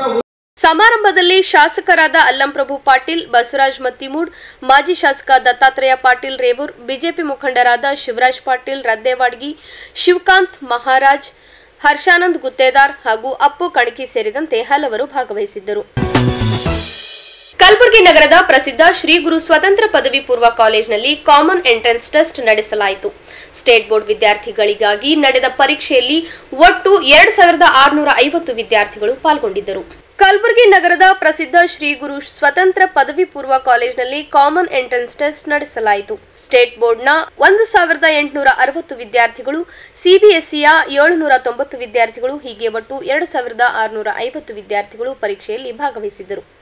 ಈ ವೇಳೆ ಮಾತನಾಡಿದ ಸಂಸ್ಥೆಯ ಕಾರ್ಯದರ್ಶಿ ನಿತಿನ್ ನಾಯಕ್ ಅವರು, ಕಳೆದ 23 ವರ್ಷಗಳಿಂದ ಶ್ರೀಗುರು ಪಿಯು ಕಾಲೇಜ್ ಶೈಕ್ಷಣಿಕ ಸೇವೆ ಸಲ್ಲಿಸುತ್ತಿದ್ದು ಇಂದು ಎಸ್ಡಿಸಿಐ ಎಂಟ್ರನ್ಸ್ ಟೆಸ್ಟ್ ನಡೆಸಲಾಗಿದ್ದು ಕಲಬುರಗಿ ಜನತೆಯಿಂದ ಉತ್ತಮ ಸ್ಪಂದನೆ ದೊರೆತಿದೆ ಎಂದು ಅಭಿಪ್ರಾಯಪಟ್ಟರು. ಬಳಿಕ ಮಾತನಾಡಿದ ವಿದ್ಯಾರ್ಥಿಗಳು ಹಾಗೂ ಪಾಲಕರು ಶ್ರೀಗುರು ಕಾಲೇಜ್ ಹಾಗೂ ಆಡಳಿತ ಮಂಡಳಿಯ ಕುರಿತು ಉತ್ತಮವಾಗಿ ವಿಚಾರಗಳನ್ನು ಹಂಚಿಕೊಂಡರು. Good evening everyone. I am Nitin Naik, administrator of Sri Guru College. My father Naik sir has opened this college 23 years back. Today even after 23 years we are achieving the same success level, and today we had a SGC entrance exam with a huge response from Gulbarga people and neighboring villages also. With the blessings of late Sri Eva Naik sir and Almighty, today as per the figure given by our principal, 1660 students from English medium state and 200 students from Kannada medium and 790 students from CBSE had attended today's entrance exam. So total 2650 students had attended. So we are very happy for this response. This credit goes to entire Sri Guru fraternity, including the teaching and the non-teaching staff, our attenders, our drivers who have unconditional respect towards my father Naik sir, and this will continue for years togetherly working hard. And most importantly, what my father believed is to have a less fees and give high education, quality education, which we are following even after his demise. So the same thing will be continued. I am very happy with the team, and let's hope for the best. And I wish all the best to entire SSLC students, those who are giving exams for the upcoming board exams. So they should not take any kind of stress or tension, with good sleep, and whatever happens for good. So once again, all the best for entire Gulbarga and neighboring cities students. Thank you. Myself Mavin Soha, and इधर मैं ये college से इसलिए prefer करी as the faculty is good and the teaching staff, और इधर का result भी अच्छा है नीट के लिए, एंड थेरीज और टीचर्स बहुत सपोर्टिव है, दे हेल्प अलॉट. और teaching staff helping nature, helping है. ಗುರು ಇಂಡಿಪೆಂಡೆಂಟ್ ಪಿ ಯು ಕಾಲೇಜ್ ಒಳಗೆ ಇವತ್ತು ನನ್ನ ಮಗಳು ಎಂಟ್ರೆನ್ಸ್ ಸಲುವಾಗಿ ಬಂದಿದ್ದೀವಿ. ಈ ಕಾಲೇಜ್ದಾಗ ಎಂಟ್ರೆನ್ಸ್ ಎಕ್ಸಾಮ್ ಕೊಡ್ಲಿಕ್ಕೆ ಉದ್ದೇಶ ಏನಂತಂದರೆ, ಶ್ರೀ ಗುರು ಇಂಡಿಪೆಂಡೆಂಟ್ ಕಾಲೇಜ್ ಗುಲ್ಬರ್ಗಾದ ಒಳಗೆ ಅಂತಂತಂದರೆ ಸುತ್ತ ಡಿಸ್ಟಿಕ್ ಅಂದರೆ ನಮ್ಮ ಹೈದರಾಬಾದ್ ಕರ್ನಾಟಕ ಆಗಿರ್ಬೋದು, ಗುಲ್ಬರ್ಗ ಆಗಿರ್ಬೋದು, ನಾಯಕ್ ಸರ್ ಅವ್ರದ್ದು ಒಳ್ಳೆ ಹೆಸರದ. ಅವರು ಇವು ಎಂದು ಸ್ಟಾರ್ಟ್ ಮಾಡ್ಯಾರ ಇಲ್ಲಿ ತನಕನೂ ಪ್ರತಿಯೊಂದು ಕಾಲೇಜ್ಗೂ ನಾಯಕ್ ಸರ್ ಅವರು ಒಂದು ಆದರ್ಶರ. ಇಲ್ಲಿ ಕಲ್ತಕ್ಕಂಥ ಮಕ್ಕಳು ಒಳ್ಳೆ ಪರ್ಸಂಟೇಜ್ನು ತೊಂದಾರ, ಮತ್ತು ಇದೇ ಫೀಲ್ಡ್ ಅಂತಲ್ಲ ಎಲ್ಲ ಫೀಲ್ಡ್ನಾಗ ಮಕ್ಕಳು ಏನಂತಂದ್ರೆ ಅವಕಾಶ ಸಿಕ್ಕವ. ಒಳ್ಳೆಯ ಸಂಸ್ಕಾರ ಕಲ್ಲಿ ಏನಂದ್ರೆ ಮಕ್ಕಳಿಗೆ ಟೀಚಿಂಗ್ ಜೊತೆಗೆ ಒಳ್ಳೆಯ ಸಂಸ್ಕಾರ, JEE ಆಗಿರ್ಬೋದು, ನೀಟ್ ಆಗಿರ್ಬೋದು, CET ಆಗಿರ್ಬೋದು, ಅಲ್ಲಿ ಕೂಡ ಏನಂತಂದ್ರೆ ಎಲ್ಲ ಹಂತದಾಗ ಏನಂತಂದ್ರೆ ಮಕ್ಕಳು ಏನಂತಂದ್ರೆ ಸೆಲೆಕ್ಷನ್ ಆಗ್ಯಾರ. ಮತ್ತು ಏನಂತಂದ್ರೆ ಇಲ್ಲಿ ಒಳ್ಳೆಯ ಒಂದು ಶಿಕ್ಷಣ ಏನಂತಂದ್ರೆ ಭಾಳ ಸಿಸ್ಟಮೆಟಿಕ್ ಅದ, ಮತ್ತು ಭಾಳ ಬೇರೆ ಕಡೆ ಪಾರ್ಸಲಿಟಿನೂ ಅಂತ ಹೇಳ್ತಾರೆ. ಇಲ್ಲಿ ಏನಿದೆ ಪ್ರತಿಯೊಂದು ಮಕ್ಕಳು ಕೂಡ ಅಬ್ಸರ್ವ್ ಮಾಡ್ತಾರೆ. ಎಂಟ್ರನ್ಸ್ ಎಕ್ಸಾಮ್ ಸಲುವಾಗಿ ಅವನಿಗೆ ಕರ್ಕೊಂಡು ಬಂದಿದ್ದು. ಇವಾಗ ಸರ್ ಅವ್ರು ಹೇಳ್ದಂಗೆ ಗುಲ್ಬರ್ಗದಲ್ಲಿ ಪ್ರತಿಷ್ಠಿತವಾದಂಥ ಒಂದು ಶಾಲಾ ಕಾಲೇಜುಗಳಲ್ಲಿ ಶ್ರೀ ಗುರು ಇಂಡಿಪೆಂಡೆಂಟ್ PU ಕಾಲೇಜ್ ಕೂಡ ಒಂದಾಗಿರ್ತದೆ. ಸೊ ಇದು ಇಲ್ಲಿ ಕಲಿತಕ್ಕಂಥ ಮಕ್ಕಳು ಎಲ್ಲ ಕ್ಷೇತ್ರದಲ್ಲೂ ಕೂಡ ಅವರು ಪರಿಣಿತಿಯನ್ನು ಹೊಂದಲಿಕ್ಕೆ ಸಾಧ್ಯ ಆಗ್ತದೆ. ಸೊ ಅದು ಯಾವುದೇ ಕ್ಷೇತ್ರ ಇರ್ಬೋದು, ಇದೊಂದು ಬುನಾದಿ ಅಂತ ಹೇಳಿಕೊಂಡು ಸೊ ಒಂದು ಪ್ರತಿಷ್ಠಿತವಾದಂಥ ಒಂದು ಕಾಲೇಜ್ ಇದೆ. ಸೊ ಅದಕ್ಕೋಸ್ಕರ ಇಲ್ಲಿ ಅವರಿಗೆ ಇಲ್ಲೇ ನಾನು ಅಡ್ಮಿಷನ್ ಮಾಡಬೇಕು ಅಂತ ತೀರ್ಮಾನ ಮಾಡ್ಕೊಂಡ್ಬಿಟ್ಟು ಬಂದಿದ್ದೀವಿ. ಸೊ ಒಳ್ಳೆಯದಾಗಲಿ ಅಂತ. ಶ್ರೀ ಗುರು ಈ ಶಾಲೆಯಲ್ಲಿ ನಾವು ಬಂದಿದ್ದು ಸೇಡಂನಿಂದ. ಈ ಶಾಲೆಯ ಒಂದು ಹೆಸರು, ಒಂದು ಉತ್ತಮ ಈ ಶಾಲೆಯ ಒಂದು ಕೀರ್ತಿ ಇದೆ. ಇದರಲ್ಲಿ ಶಿಕ್ಷಣ ಕೂಡ ಒಂದು ಒಳ್ಳೆಯ ಸಂಸ್ಥೆ ಇದೆ. ಇದು ಒಳ್ಳೆಯ ಶಿಕ್ಷಕರಿದ್ದಾರೆ. ಇದರಲ್ಲಿ ಹುಡುಗರು ಎಲ್ಲರೂ ಚೆನ್ನಾಗಿ ಮಾರ್ಕ್ಸ್ ತೊಗೊಂಡು ಉತ್ತೀರ್ಣ ಆಗುತ್ತಿದ್ದಾರೆ. ಅದಕ್ಕೆ ನಾವು ಇಲ್ಲಿ ಸೇಡಂನಿಂದ ನನ್ನ ಮಗನಿಗೋಸ್ಕರ ಇಲ್ಲಿ ಬಂದಿದ್ವಿ. ನಾವು ಇಲ್ಲಿ ಇವರ ಒಂದು ಆಡಳಿತ ಆಗಲಿ, ಒಂದು ಎಜುಕೇಷನ್ ಆಗಲಿ ಒಂದು ಒಳ್ಳೆಯದಿದೆ. ಅದಕ್ಕೆ ನಾವು ಸೇಡಂನಿಂದ ಇಲ್ಲಿ ನಮ್ಮ ಮಕ್ಕಳಿಗೋಸ್ಕರ ಮತ್ತು ಬೇರೆಯವ್ರಿಗೂ ಹೇಳಿದ್ವಿ. ಈ ಶಾಲೆಯಲ್ಲಿ ಅಡ್ಮಿಷನ್ ತೊಗೊಳಕ್ಕೆ ಇವತ್ತು ಎಕ್ಸಾಮ್ ಕೊಡೋಕ್ಕೆ ಇಲ್ಲಿ ಬಂದಿದ್ವಿ ನಾವು. ಇವತ್ತು ನಮ್ಮ ಮಗಳಿಗೆ ಇಲ್ಲಿ ಎಂಟ್ರೆನ್ಸ್ಗೋಸ್ಕರ ಕರ್ಕೊಂಡು ಬಂದಿದ್ದೀವಿ. ಇದು ಗುಲ್ಬರ್ಗನಲ್ಲಿ one of the best college ಅಂತ ಹೇಳಲ್ಪಡ್ತೀನಿ ನಾನು. ಇನ್ ಟರ್ಮ್ಸ್ ಆಫ್ ಎಜುಕೇಷನ್ ಆಗಲಿ, ಬೇರೆ ಅದರ್ ಫೆಸಿಲಿಟೀಸ್ ಆಗಲಿ, ಟ್ರಾನ್ಸ್ಪೋರ್ಟೇಷನ್ ಆಗಲಿ, ಎಲ್ಲದರಲ್ಲೂ. ಈವನ್ ನಾಯಕ್ ಸರ್ ನಾವು ಚಿಕ್ಕವರ PUC ಯಾವಾಗಲಿಂದನೂ ಅವ್ರ ಹೆಸರು ಕೇಳ್ಕೊಂಡು ಬಂದಿದ್ದೀವಿ. ಅವ್ರ ಆದರ್ಶದಲ್ಲೇ ಕಾಲೇಜ್ ಇವತ್ತು ಎಜುಕೇಷನನ್ನು ಅದೇ ರೀತಿ ಮುಂದುವರಿಸ್ಕೊಂಡು ಹೋಗ್ತಿದ್ದಾರೆ ಅವ್ರ ದಾರಿಯಲ್ಲೇ. ಸೊ ಡೆಫಿನೆಟ್ಲಿ ನಮ್ಮ ಮಕ್ಕಳಿಗೆ ಇಲ್ಲಿ ನಾವು ಅಡ್ಮಿಷನ್ ಮಾಡಿಸಿದ್ರೆ ಫ್ಯೂಚರ್ ಒಳ್ಳೆಯಾಗಿರುತ್ತೆ. ಎಲ್ಲ ರಂಗದಲ್ಲಿ ಅವರು ಮುಂದೆ ಬರುವಂಥ ಪಾಸಿಬಿಲಿಟೀಸ್ ಭಾಳಷ್ಟು ಅದಾವ. ಇಲ್ಲಿ ಎಜುಕೇಷನ್ ಜೊತೆ ಬಡ ಮಕ್ಕಳಿಗೆ ಊಟದ ವ್ಯವಸ್ಥೆ, ಇದು ಕ್ಯಾಂಟೀನ್ ವ್ಯವಸ್ಥೆನೂ ಮಾಡಿದ್ದಾರೆ ಅಫೋರ್ಡೆಬಲ್ ಪ್ರೈಸಲ್ಲಿ. ಸೊ ಎಲ್ಲ ರೀತಿಯಿಂದ ನೋಡಿದರೆ ಬೇರೆ ಗುಲ್ಬರ್ಗದಲ್ಲಿ ಬೇರೆ ವಿದ್ಯಾಸಂಸ್ಥೆಗಳಿಗೆ ಕಂಪೇರ್ ಮಾಡಿದರೆ ಇಲ್ಲಿ ಶ್ರೀ ಗುರು ಕಾಲೇಜಿನಲ್ಲಿ ಒಂದು ಉತ್ತಮ ವ್ಯವಸ್ಥೆ ಇದೆ ಅಂತ ನಾನು ಹೇಳೋಕ್ಕೆ ಇಷ್ಟಪಡ್ತೀನಿ. Sri Guru is one of the top colleges in entire Kalburgi district, and because of its grand result in NEET and other competitive exam like JEE Mains, Advanced, KCT. Myself, my brother also has completed his college in Sri Guru only, and he also got a grand result in KCT, and in theory he got 95%. I would like to do college in Sri Guru only. Shri Guru PU college ಇದು ಗುಲ್ಬರ್ಗಾದಲ್ಲೇ ಅತ್ಯಂತ ಪ್ರತಿಷ್ಠಿತ PU college ಅಂತಲೇ ಹೇಳ್ಬೋದು. AY Nayak ಅವರ ನೇತೃತ್ವದಲ್ಲಿ ಸ್ಥಾಪನೆಯಾದಂತಹ ಈ college ಅತ್ಯಂತ ಪ್ರತಿಷ್ಠಿತ ಕಾಲೇಜು ಅಂಥೇಳಿ ಕೆಲವು ವರ್ಷಗಳಲ್ಲಿ ಇದು ಸ್ಥಾನಮಾನ ಪಡೆಯಿತು. ಅವರ ನಂತರ ಅವರ ಮಗನಾದಂತಹ ನಿತಿನ್ ನಾಯಕ್ ಅವರು ಸಹ ಈ ಒಂದು ಕಾಲೇಜಿನ ಅಭಿವೃದ್ಧಿಗೆ ಬಹಳ ಪರಿಶ್ರಮ ಪಡ್ಲತ್ತಾರ. ಸೊ ಅದರ ಒಂದು ಫಲಶ್ರುತಿನೇ ಇಲ್ಲಿನ ರಿಸಲ್ಟ್ ನೋಡಿದ್ರೆ ನಮಗೆ ಗೊತ್ತಾಗ್ತಿದೆ. ಸೊ ಏನು ಅಂತಂತಂದರೆ ನೀಟು, JEE ಅಡ್ವಾನ್ಸು, ಆಮೇಲೆ CET ಎಲ್ಲದರಲ್ಲಿಯೂ ಸಹ ನಾವು ಸ್ಟೇಟ್ನಲ್ಲಿ ರ್ಯಾಂಕಿಂಗನ್ನು ತೊಗೊಂಡಿದ್ದನ್ನು ಕಾಣ್ತಿದ್ದೆವು. JEE ಅಡ್ವಾನ್ಸ್ಡ್ನಲ್ಲಿ 3 ಜನ ವಿದ್ಯಾರ್ಥಿಗಳು ಒಂದು ಪ್ಲೇಸನ್ನು ಗಳಿಸ್ಕೊಂಡಾರೆ ಏರ್ದಲ್ಲಿ. ಆಮೇಲೆ ನೀಟ್ನಲ್ಲಿನೂ ಸಹ ಅತಿ ಹೆಚ್ಚಿನ ವಿದ್ಯಾರ್ಥಿಗಳು ಸೀಟ್ಗಳನ್ನು ಪಡ್ಕೊಂಡಾರ. ಆಮೇಲೆ CETನಲ್ಲಿನೂ ಸಹ ಅತ್ಯಂತ ಹೆಚ್ಚಿನ ವಿದ್ಯಾರ್ಥಿಗಳು ಇಲ್ಲಿ ಹೆಚ್ಚಿನ ಅಂಕಗಳನ್ನು ಪಡ್ಕೊಂಡಾರ. ಅವ್ರದ್ದು ರ್ಯಾಂಕಿಂಗ್ ಸ್ಕೋರ್ ನೋಡಿದರೆ ಅತಿ ಚೆನ್ನಾಗಿರುವಂತಹ ರ್ಯಾಂಕಿಂಗ್ಗಳನ್ನು ಪಡ್ಕೊಂಡಾರ. ಸೊ ಒಟ್ಟಾರೆಯಾಗಿ ನಮ್ಮ ಗುಲ್ಬರ್ಗಾ ಜಿಲ್ಲೆಯಲ್ಲಿ ಅಷ್ಟೇ ಅಲ್ಲ, ಸುತ್ತಮುತ್ತಲಿನ ಜಿಲ್ಲೆಗಳಿಗೂ ಸಹ ಈ ಒಂದು ಕಾಲೇಜು ಮಾದರಿ ಅಂತಲೇ ಹೇಳ್ಬೋದು. ಈ ಒಂದು ಕಾಲೇಜಿನ ಬಗ್ಗೆ ನಮ್ಮ ಗುಲ್ಬರ್ಗಾದ ನಿವಾಸಿಗಳಾದ ನಮಗೆ ಬಹಳ ಹೆಮ್ಮೆ ಆದ. ನಮ್ಮ ಮಕ್ಕಳು ಸಹ ಇಲ್ಲೇ ಕಲಿಬೇಕು ಅಂತ ಹೇಳಿ we are interested to admission here. So ಎಲ್ಲ ನಮ್ಮ ಗುಲ್ಬರ್ಗಾ ನಿವಾಸಿಗಳಿಗೆ ನಾನು ಏನು ಮನವಿ ಮಾಡ್ಕೊಳ್ತೀನಿ ಅಂತ ಹೇಳಂತಂದರೆ, ಈ ಕಾಲೇಜಿನಲ್ಲಿ ನಿಮ್ಮ ಮಕ್ಕಳಿಗೆ ಒಂದು ಇನ್ ಕೇಸ್ ಅವ್ರ ರ್ಯಾಂಕಿಂಗ್ ಚೆನ್ನಾಗಿ ಬಂತು ಅಂತಂದರೆ ಇಲ್ಲಿ ಅಡ್ಮಿಷನ್ ಮಾಡಿಸ್ರಿ. ಸರ್ ಅವರು ಸಹ ಒಳ್ಳೆಯ ರೀತಿಯಾದಂತಹ ಫ್ಯಾಕಲ್ಟಿಗಳನ್ನು ಅವರು ಇಲ್ಲಿ ಇದ್ದಿದ್ದನ್ನು ನಾವು ನೋಡ್ತಿದ್ದೆವು. ಅವರು ಸಹ ನಮ್ಮ ಮಕ್ಕಳನ್ನು ತಮ್ಮ ಮಕ್ಕಳೇ ಅಂಥೇಳಿ ಅಂದ್ಕೊಂಡು ಅವರ ಏಳಿಗೆಗಾಗಿ ಪ್ರಯತ್ನ ಪಡ್ತಾರ ಅಂತ ಹೇಳ್ತಾ ಎಲ್ರಿಗೂ ಸಹ ಅಡ್ಮಿಷನ್ ಮಾಡಿಸ್ಲಿಕ್ಕೆ ಮತ್ತೊಮ್ಮೆ ವಿನಂತಿ ಮಾಡ್ಕೊಳ್ತೀನಿ. ಈ ಸಂದರ್ಭದಲ್ಲಿ ಕಾಲೇಜಿನ ಆಡಳಿತಾಧಿಕಾರಿ ನೇಹಾ ಎನ್ ನಾಯಕ್, ಅಧ್ಯಕ್ಷರಾದ ನಳಿನಿ ನಾಯಕ್, ಪ್ರಾಚಾರ್ಯರಾದ ವಿದ್ಯಾಸಾಗರ್ ಗೋಗಿ, ಡಾಕ್ಟರ್ ಶಂಕರ್ ಬಾಳಿ ಹಾಗೂ ಬೋಧಕೇತರ ಸಿಬ್ಬಂದಿಗಳು ಉಪಸ್ಥಿತರಿದ್ದರು. ಈಗ ಚಿಕ್ಕದೊಂದು ವಿರಾಮದ ನಂತರ ಮತ್ತೆ ವಾರ್ತಾ ಸಂಚಿಕೆ ಮುಂದುವರಿಯುತ್ತದೆ. ಅದ್ದೂರಿಯಾಗಿ ಜರುಗಿದ ಮಿಲೇನಿಯಂ ಶಾಲೆಯ ವಾರ್ಷಿಕೋತ್ಸವ ಸಮಾರಂಭ ಫೆಬ್ರವರಿ 7ರಂದು ಚೌದಾಪುರಿ ಹಿರೇಮಠದಲ್ಲಿ 11,000 ಮಹಿಳೆಯರಿಗೆ ಉಡಿ ತುಂಬುವ ಕಾರ್ಯಕ್ರಮ ಆಯೋಜನೆ.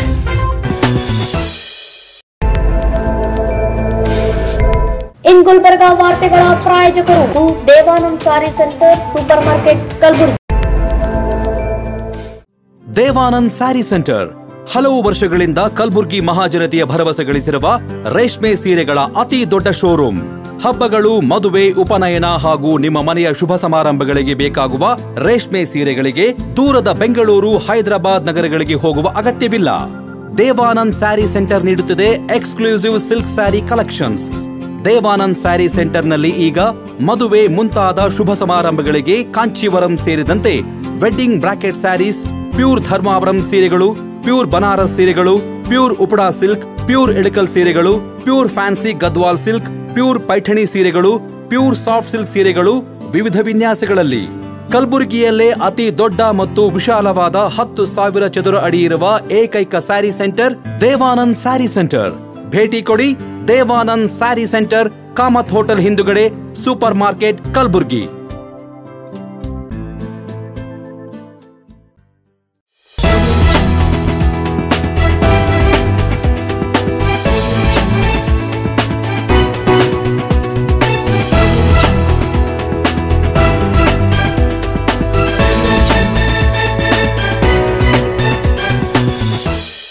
ಮತ್ತೊಮ್ಮೆ ವಾರ್ತೆಗಳಿಗೆ ಸ್ವಾಗತ.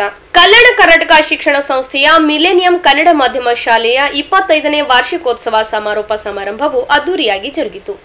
ಕಲಬುರಗಿ ನಗರದ ಪ್ರಸಿದ್ಧ ಕಲ್ಯಾಣ ಕರ್ನಾಟಕ ಶಿಕ್ಷಣ ಸಂಸ್ಥೆಯ ಮಿಲೇನಿಯಂ ಶಾಲೆಯ ಸ್ಥಾಪನೆಯಾಗಿ 25 ವರ್ಷ ಪೂರೈಸಿದ ಹಿನ್ನೆಲೆ ಶಾಲೆಯಲ್ಲಿ 25ನೇ ವಾರ್ಷಿಕೋತ್ಸವ ಸಮಾರಂಭವನ್ನು ವಿಜೃಂಭಣೆಯಿಂದ ಆಚರಣೆ ಮಾಡಲಾಯಿತು. ಭಾಗವಹಿಸಿದ್ದ ಪದವಿ ಪೂರ್ವ ಶಿಕ್ಷಣ ಇಲಾಖೆ ಉಪನಿರ್ದೇಶಕ ಶಿವಶರಣಪ್ಪ ಮೂಳೆಗಾಂವ್ ಅವರು ದೀಪ ಬೆಳಗಿಸುವ ಮೂಲಕ ಕಾರ್ಯಕ್ರಮವನ್ನು ಉದ್ಘಾಟಿಸಿದರು.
ಬಳಿಕ ಸಮಾರಂಭವನ್ನುದ್ದೇಶಿಸಿ ಮಾತನಾಡಿದ ಅವರು, ಕರ್ನಾಟಕ ರಾಜ್ಯದ ಕನ್ನಡ ಮಾಧ್ಯಮ ಶಾಲೆಯ ಸ್ಥಿತಿ ಅಳಿವಿನಂಚಿನಲ್ಲಿದೆ. ಇಂತಹ ಸಂದರ್ಭದಲ್ಲಿ ಕನ್ನಡ ಮಾಧ್ಯಮ ಶಾಲೆಯನ್ನು ಅಚ್ಚುಕಟ್ಟಾಗಿ ನಡೆಸಿಕೊಂಡು ಹೋಗುತ್ತಿರುವ ಶಾಲೆಯ ಆಡಳಿತ ಮಂಡಳಿ ಸದಸ್ಯರಿಗೆ ಅಭಿನಂದನೆಗಳನ್ನು ತಿಳಿಸಿದರು. ಇವತ್ತಿನ ಸ್ಥಿತಿ ಒಳಗ ಕಲಬುರಗಿ ಒಳಗ ಓಎಸ್ಎಸ್ ರೀತಿ ಒಳಗೆ ಒಂದು ಕನ್ನಡ ಮಾಧ್ಯಮ ಶಾಲೆಯನ್ನು ಇಷ್ಟು ಚೆನ್ನಾಗಿ ನಡೆಸ್ತಾ ಇದ್ದಿರಲ್ಲ. ಆ ಕಾರಣಕ್ಕಾಗಿ ನಾನು ವೈಯಕ್ತಿಕವಾಗಿ ಇಲಾಖೆ ಕಡೆಯಿಂದ ತಮ್ಮೆಲ್ಲರಿಗೂ ಸಹಿತ ವಿಶೇಷವಾದ ಅಭಿನಂದನೆಗಳನ್ನು ಹೇಳ್ತೀನಿ. ಜೊತೆಗೆ ಇವತ್ತು ಕನ್ನಡ ಮಾಧ್ಯಮ ಶಾಲೆಗಳು ಕರ್ನಾಟಕದಲ್ಲಿ ತುಂಬ ಗಂಭೀರ ಸ್ಥಿತಿ ಒಳಗಿವೆ. ಅದು ಪ್ರೈವೇಟ್ ಇರ್ಬೋದು ಮತ್ತು ಸರ್ಕಾರಿ ಶಾಲೆ ಇರ್ಬೋದು.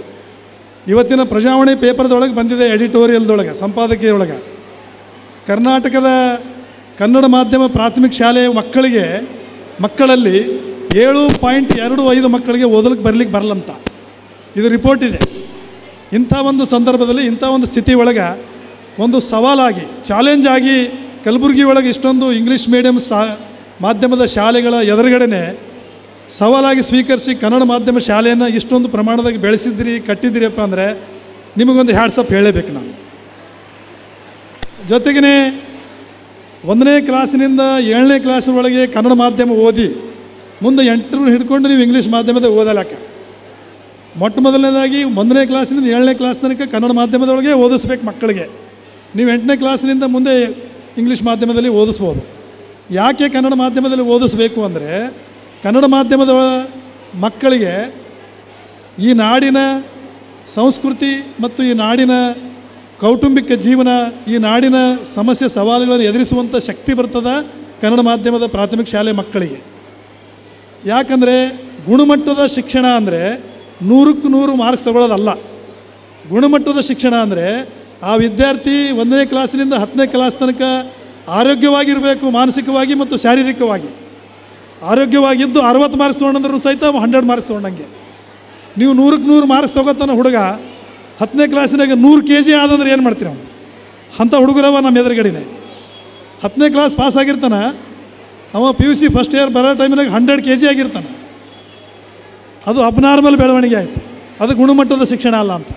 ಅದು ಗುಣಮಟ್ಟದ ಶಿಕ್ಷಣ ಅಂದರೆ ವಿದ್ಯಾರ್ಥಿ ಆರೋಗ್ಯವಂತ ಇರಬೇಕು ಮಾನಸಿಕವಾಗಿ ಮತ್ತು ಶಾರೀರಿಕವಾಗಿ. ಅಷ್ಟು ಇದ್ದು 60 ಮಾರ್ಕ್ಸ್ ತೊಗೊಂಡ್ರೂ ಸಹಿತ ಅವ 100 ಮಾರ್ಕ್ಸ್ ತೊಗೊಂಡಂಗೆ. ನೀವು 100ಕ್ಕೆ 100 ಮಾರ್ಕ್ಸ್ ತೊಗೊಳ್ಳೋದು ಮಾತ್ರ ಗುಣಮಟ್ಟದ ಶಿಕ್ಷಣ ಅಲ್ಲ. ಆ ವಿದ್ಯಾರ್ಥಿ ಅತ್ಯುತ್ತಮ ಶರೀರ ಇರಬೇಕು, ಅತ್ಯುತ್ತಮ ಮಾನಸಿಕ ಸ್ಥಿತಿ ಇರಬೇಕು.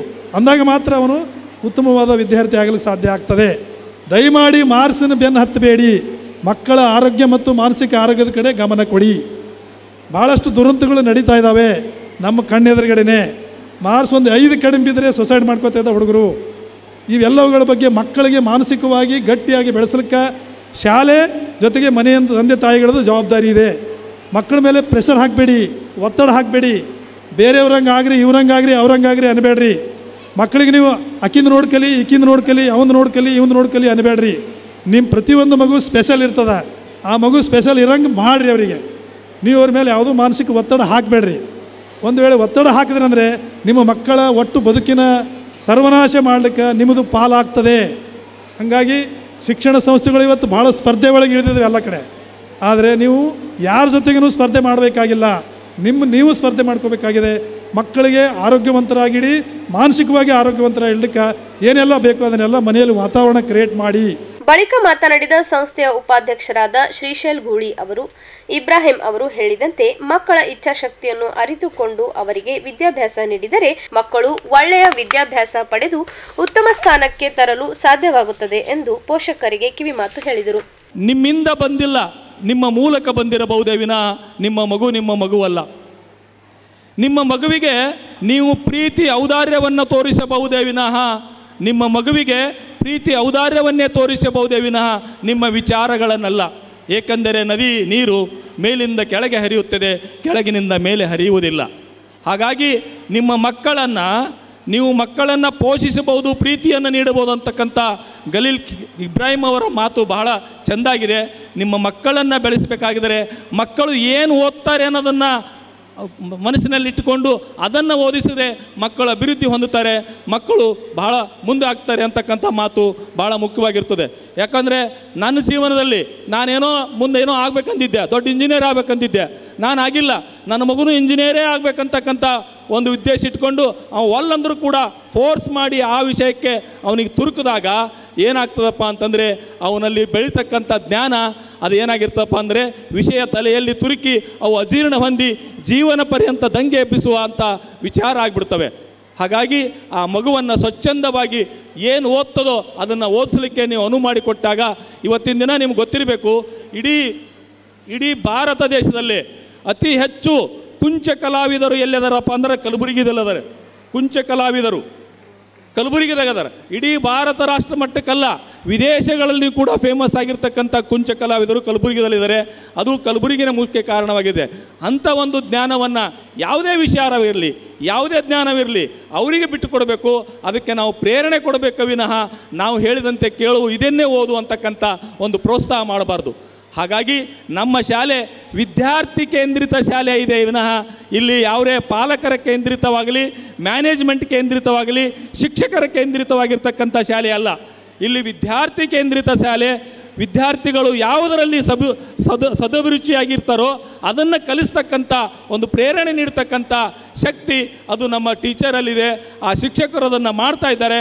ಹಾಗಾಗಿನೇ ಇವತ್ತು ನಮ್ಮ ಶಾಲೆಯಲ್ಲಿ ಒಂದು ಕಲ್ಯಾಣ ಕರ್ನಾಟಕ ಶಿಕ್ಷಣ ಸಂಸ್ಥೆ ಅಡಿಯಲ್ಲಿರ್ತಕ್ಕಂಥ ಮಿಲೇನಿಯಂ ಶಾಲೆಯಲ್ಲಿ ಕನ್ನಡ ಮಾಧ್ಯಮವಾಗಿರ್ಬೋದು ಅಥವಾ ಇಂಗ್ಲೀಷ್ ಮಾಧ್ಯಮ ಆಗಿರ್ಬೋದು ಓದಿರ್ತಕ್ಕಂಥ ಇವತ್ತು ವಿದ್ಯಾರ್ಥಿಗಳು ದೊಡ್ಡ ದೊಡ್ಡ ಮಟ್ಟಕ್ಕೆ ಹೋಗಿದ್ದಾರೆ. ಅದು ಕೇಳಿ ನಮಗೆ ಭಾಳ ಸಂತೋಷ ಅನ್ನಿಸ್ತದೆ. ಯಾಕೆ ಸಂತೋಷ ಅನ್ನಿಸ್ತಂತಂದರೆ ಯಾವುದೇ ಒಬ್ಬ ಶಿಕ್ಷಕನಿಗೆ ಯಾವಾಗ ಅತ್ಯಂತ ಸಂತೋಷ ಅನ್ನಿಸ್ತಪ್ಪ ಅಂದರೆ ತಾನು ಓದಿದಕ್ಕಿಂತ ಹೆಚ್ಚು ಓದಿ, ತಾನು ಸಾಧನೆ ಮಾಡೋದಕ್ಕಿಂತ ಹೆಚ್ಚು ಸಾಧನೆ ತಾನು ವಿದ್ಯಾರ್ಥಿ ಮಾಡಿದಾಗ ಅತ್ಯಂತ ಸಂತೋಷ ಅನಿಸೋದು ಅವಾಗ ಆ ಶಿಕ್ಷಕನಿಗೆ. ಹಾಗಾಗಿ ಇವತ್ತಿನ ದಿನ ಅಂಥ ಒಂದು ವಿದ್ಯಾರ್ಥಿಗಳು ಕಂಡಾಗ ನಮಗೂ ಕೂಡ ಬಹಳ ಸಂತೋಷ ಅನಿಸ್ತದೆ. ಇಲ್ಲಿ ಓದೋರು ಎಷ್ಟೋ ಜನ ಇಂಜಿನಿಯರ್ ಆಗಿದ್ದಾರೆ, ಡಾಕ್ಟರ್ ಆಗಿದ್ದಾರೆ, ಬೇರೆ ಬೇರೆ ಆಗಿದ್ದಾರೆ. ಇನ್ನೂ IAS ಅಂತಕ್ಕಂಥ KS ಅಂತಕ್ಕಂಥ ಶಿಕ್ಷಣವನ್ನು ಅದಕ್ಕೆ ವಿಶೇಷವಾಗಿರ್ತಕ್ಕಂಥ ಒಂದು ಎಕ್ಸಾಮನ್ನು ಕಟ್ಟಿ ಬರೆದು ಅವರು ಕೂಡ ಪಾಸ್ ಆಗಲಿ, ಈ ಭಾರತದ ನಾಗರಿಕ ಸೇವೆಯಲ್ಲಿ ಬರಲಿ ಅಂತಕ್ಕಂಥ ಮಾತನ್ನು ಈ ಸಂದರ್ಭದಲ್ಲಿ ಹೇಳುತ್ತಾನೆ. ನಮ್ಮ ಶಾಲೆಯಲ್ಲಿ ಕನ್ನಡ ಮಾಧ್ಯಮ ಕನಿಷ್ಠ ಅಥವಾ ಇಂಗ್ಲೀಷ್ ಮಾಧ್ಯಮ ಶ್ರೇಷ್ಠ ಅಂತ ಇಲ್ಲ. ಕನ್ನಡ ಅಂತಕ್ಕಂಥದ್ದು ಏನಪ್ಪ ಅಂದರೆ ಸುಲಿದ ಬಾಳೆಹಣ್ಣಿನಂತೆ, ಶಿಬುರು ತೆಗೆದ ಕಬ್ಬಿನಂತೆ, ಇಷ್ಟೆಲ್ಲ ಅತ್ಯಂತ ಮೃದುವಾಗಿರ್ತಕ್ಕಂಥ ಕನ್ನಡ ಇದ್ದಾಗ ಸಂಸ್ಕೃತ ಏಕೆ ಅಂತಕ್ಕಂಥ ಒಬ್ಬ ಕವಿ ಮಾತು ಹೇಳ್ತಾನೆ. ಹಾಗಾಗಿ ಇವತ್ತು ಇಂಥ ಕನ್ನಡ ಮಾಧ್ಯಮದಲ್ಲಿ ಓದ್ತಕ್ಕಂಥ ಮಕ್ಕಳು ಇವತ್ತು ಏನಾದರೂ ಜಗತ್ತಿನಲ್ಲಿ ದೊಡ್ಡ ದೊಡ್ಡ ಸಾಧನೆ ಮಾಡ್ತಕ್ಕಂಥವ್ರು ಯಾರಾದರೂ ಇದ್ದರೆ ಅವರು ತಮ್ಮ ಓನ್ ಲ್ಯಾಂಗ್ವೇಜಲ್ಲೇ ಓದಿರ್ತಕ್ಕಂಥವ್ರು ದೊಡ್ಡ ದೊಡ್ಡ ಸಾಧನೆಗಳನ್ನು ಮಾಡಿದ್ದಾರೆ. ಅದಕ್ಕಾಗಿ ನೀವು ಕೂಡ ಒಬ್ಬ ವಿಜ್ಞಾನಿಗಳಾಗ್ಬೋದು, ದೊಡ್ಡ ನಾಯಕರಾಗ್ಬೋದು, ದೊಡ್ಡ ಗುಣಗಳು ನಿಮ್ಮ ಹತ್ರ ಇರ್ತವೆ. ಯಾಕಂದರೆ ಕನ್ನಡ ಮಾಧ್ಯಮದಲ್ಲಿರ್ತಕ್ಕಂಥ ಕ್ರಿಯೇಟಿವಿಟಿ ಬೇರೆ ಕಡೆಗೆ ಇರೋಂಗಿಲ್ಲ. ಕನ್ನಡ ಅಂತಲ್ಲ, ಮಾತೃಭಾಷೆಯಲ್ಲಿ ಓದಿರ್ತಕ್ಕಂಥ ವಿದ್ಯಾರ್ಥಿಗಳಿಗೆ ಹೆಚ್ಚು ಕ್ರಿಯೇಟಿವಿಟಿ ಇರ್ತದೆ. ಅದಕ್ಕೆ ಅವರು ಸಾಧನೆಯನ್ನು ಮಾಡಲಿಕ್ಕೆ ಸಾಧ್ಯ ಆಗ್ತದೆ ಅಂತಕ್ಕಂಥ ಮಾತನ್ನು ಹೇಳಿ ನೀವೆಲ್ಲರಿಗೂ ಕೂಡ ಶುಭವಾಗಲಿ. ಮುಂದೆ ಬರ್ತಕ್ಕಂಥ ಒಳ್ಳೆಯ ಶಿಕ್ಷಣ ನಮ್ಮ ಶಾಲೆಯಲ್ಲಿ ಸಿಗ್ತಕ್ಕಂಥ ಒಳ್ಳೆಯ ಶಿಕ್ಷಣವನ್ನು ಪಡೆದು ಪ್ರೇರಣೆ ಹೊಂದಿ ಮುಂದೆ ಭವಿಷ್ಯದ ಒಂದು ನಾಗರಿಕರಾಗ್ರಿ ಅಂತಕ್ಕಂಥ ಒಂದು ಸಂದೇಶವನ್ನು ನೀಡುತ್ತಾ ಇವತ್ತು ನನಗೂ ಕೂಡ ಈ ಒಂದು ಇದರಲ್ಲಿ ಸನ್ಮಾನವನ್ನು ಮಾಡಿದ್ದಾರೆ. ನಾನು ಸುಮಾರು 31-32 ವರ್ಷ ಸೇವೆಯನ್ನು ಸಲ್ಲಿಸಿ ಇವತ್ತು ನಾನು ನಿವೃತ್ತಿ ಹೊಂದಿದ್ದೇನೆ. ಸಮಾರಂಭದಲ್ಲಿ ಅತಿ ಹೆಚ್ಚು ಅಂಕ ಪಡೆದ ವಿದ್ಯಾರ್ಥಿಗಳಿಗೆ ಶಾಲೆಯ ಆಡಳಿತ ಮಂಡಳಿಯ ವತಿಯಿಂದ ನಗದು ಬಹುಮಾನ ಹಾಗೂ ಪ್ರಶಸ್ತಿ ಪತ್ರವನ್ನು ನೀಡಿ ಪ್ರೋತ್ಸಾಹಿಸಲಾಯಿತು. ಈ ಕನ್ನಡದ ಅಕ್ಷರಮಾಲೆ ಅಮ್ಮ ಎಂಬುದೇ ಕಂದನ ಕರುಳಿನ ಕರೆಯೋಲೆ. ಈ ಕನ್ನಡದ ಅಕ್ಷರಮಾಲೆ ಅಮ್ಮ ಎಂಬುದೇ ಕಂದನ ಕರುಳಿನ ಕರೆಯೋಲೆ. ಆಟ ಊಟ ಓಟ ಕನ್ನಡ ಒಂದನೆ ಪಾಠ. ಆಟ ಊಟ ಓಟ ಕನ್ನಡ ಒಂದನೆ ಪಾಠ. ಕನ್ನಡ ಭಾಷೆಯ ಕಲಿತವಗೆ ಜೀವನವೇ ರಸದೂತ. ಈ ಕನ್ನಡದ ಅಕ್ಷರಮಾಲೆ ಅಮ್ಮ ಎಂಬುದೇ ಕಂದನ ಕರುಳಿನ ಕರೆಯೋಲೆ.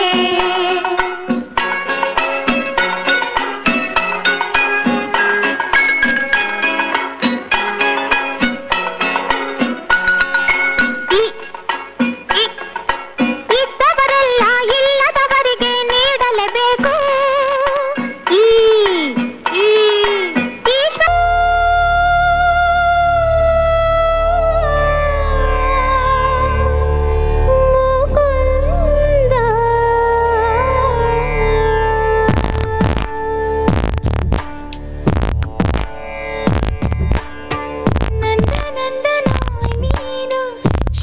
ಕೃಷ್ಣ ನನ್ನ ಬಂಧುವೇ ನೀನು ಶ್ರೀ ಕೃಷ್ಣ ನನ್ನ ನಂದನ ನೀನು ಶ್ರೀ ಕೃಷ್ಣ ನನ್ನ ಬಂಧುವೇ ನೀನು ಶ್ರೀ ಕೃಷ್ಣ ಬೇಡಿದೆ ನಾನಿನ್ನ ಆಸರೆಯ ಆಲಿಸುವ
ಶಾಲೆಯ ಅಭಿವೃದ್ಧಿಗೆ ಶ್ರಮಿಸಿದ ಹಾಗೂ ಸಹಕಾರಿ ಅನೇಕರನ್ನು ಸನ್ಮಾನ ಗೌರವಿಸಲಾಯಿತು. ಸಮಾರಂಭದಲ್ಲಿ ಕಲ್ಯಾಣ ಕರ್ನಾಟಕ ಶಿಕ್ಷಣ ಸಂಸ್ಥೆಯ ಎಂಎಂ ಪಾಟೀಲ್ ಅವರು, ಸಂಸ್ಥೆಯ ಕಾರ್ಯದರ್ಶಿ ಅರುಣ್ ಕುಮಾರ್ ಪಾಟೀಲ್, ಮಿಲೇನಿಯಂ ಇಂಗ್ಲಿಷ್ ಮಾಧ್ಯಮ ಶಾಲೆಯ ಮುಖ್ಯೋಪಾಧ್ಯಾಯರಾದ ಭಾರತಿ ಸಿಂಪಿ ಸೇರಿದಂತೆ ಶಾಲೆಯ ಅನೇಕ ಶಿಕ್ಷಕರು, ಸಿಬ್ಬಂದಿಗಳು ಸೇರಿದಂತೆ ಶಾಲೆಯ ಮಕ್ಕಳು ಭಾಗವಹಿಸಿದ್ದರು.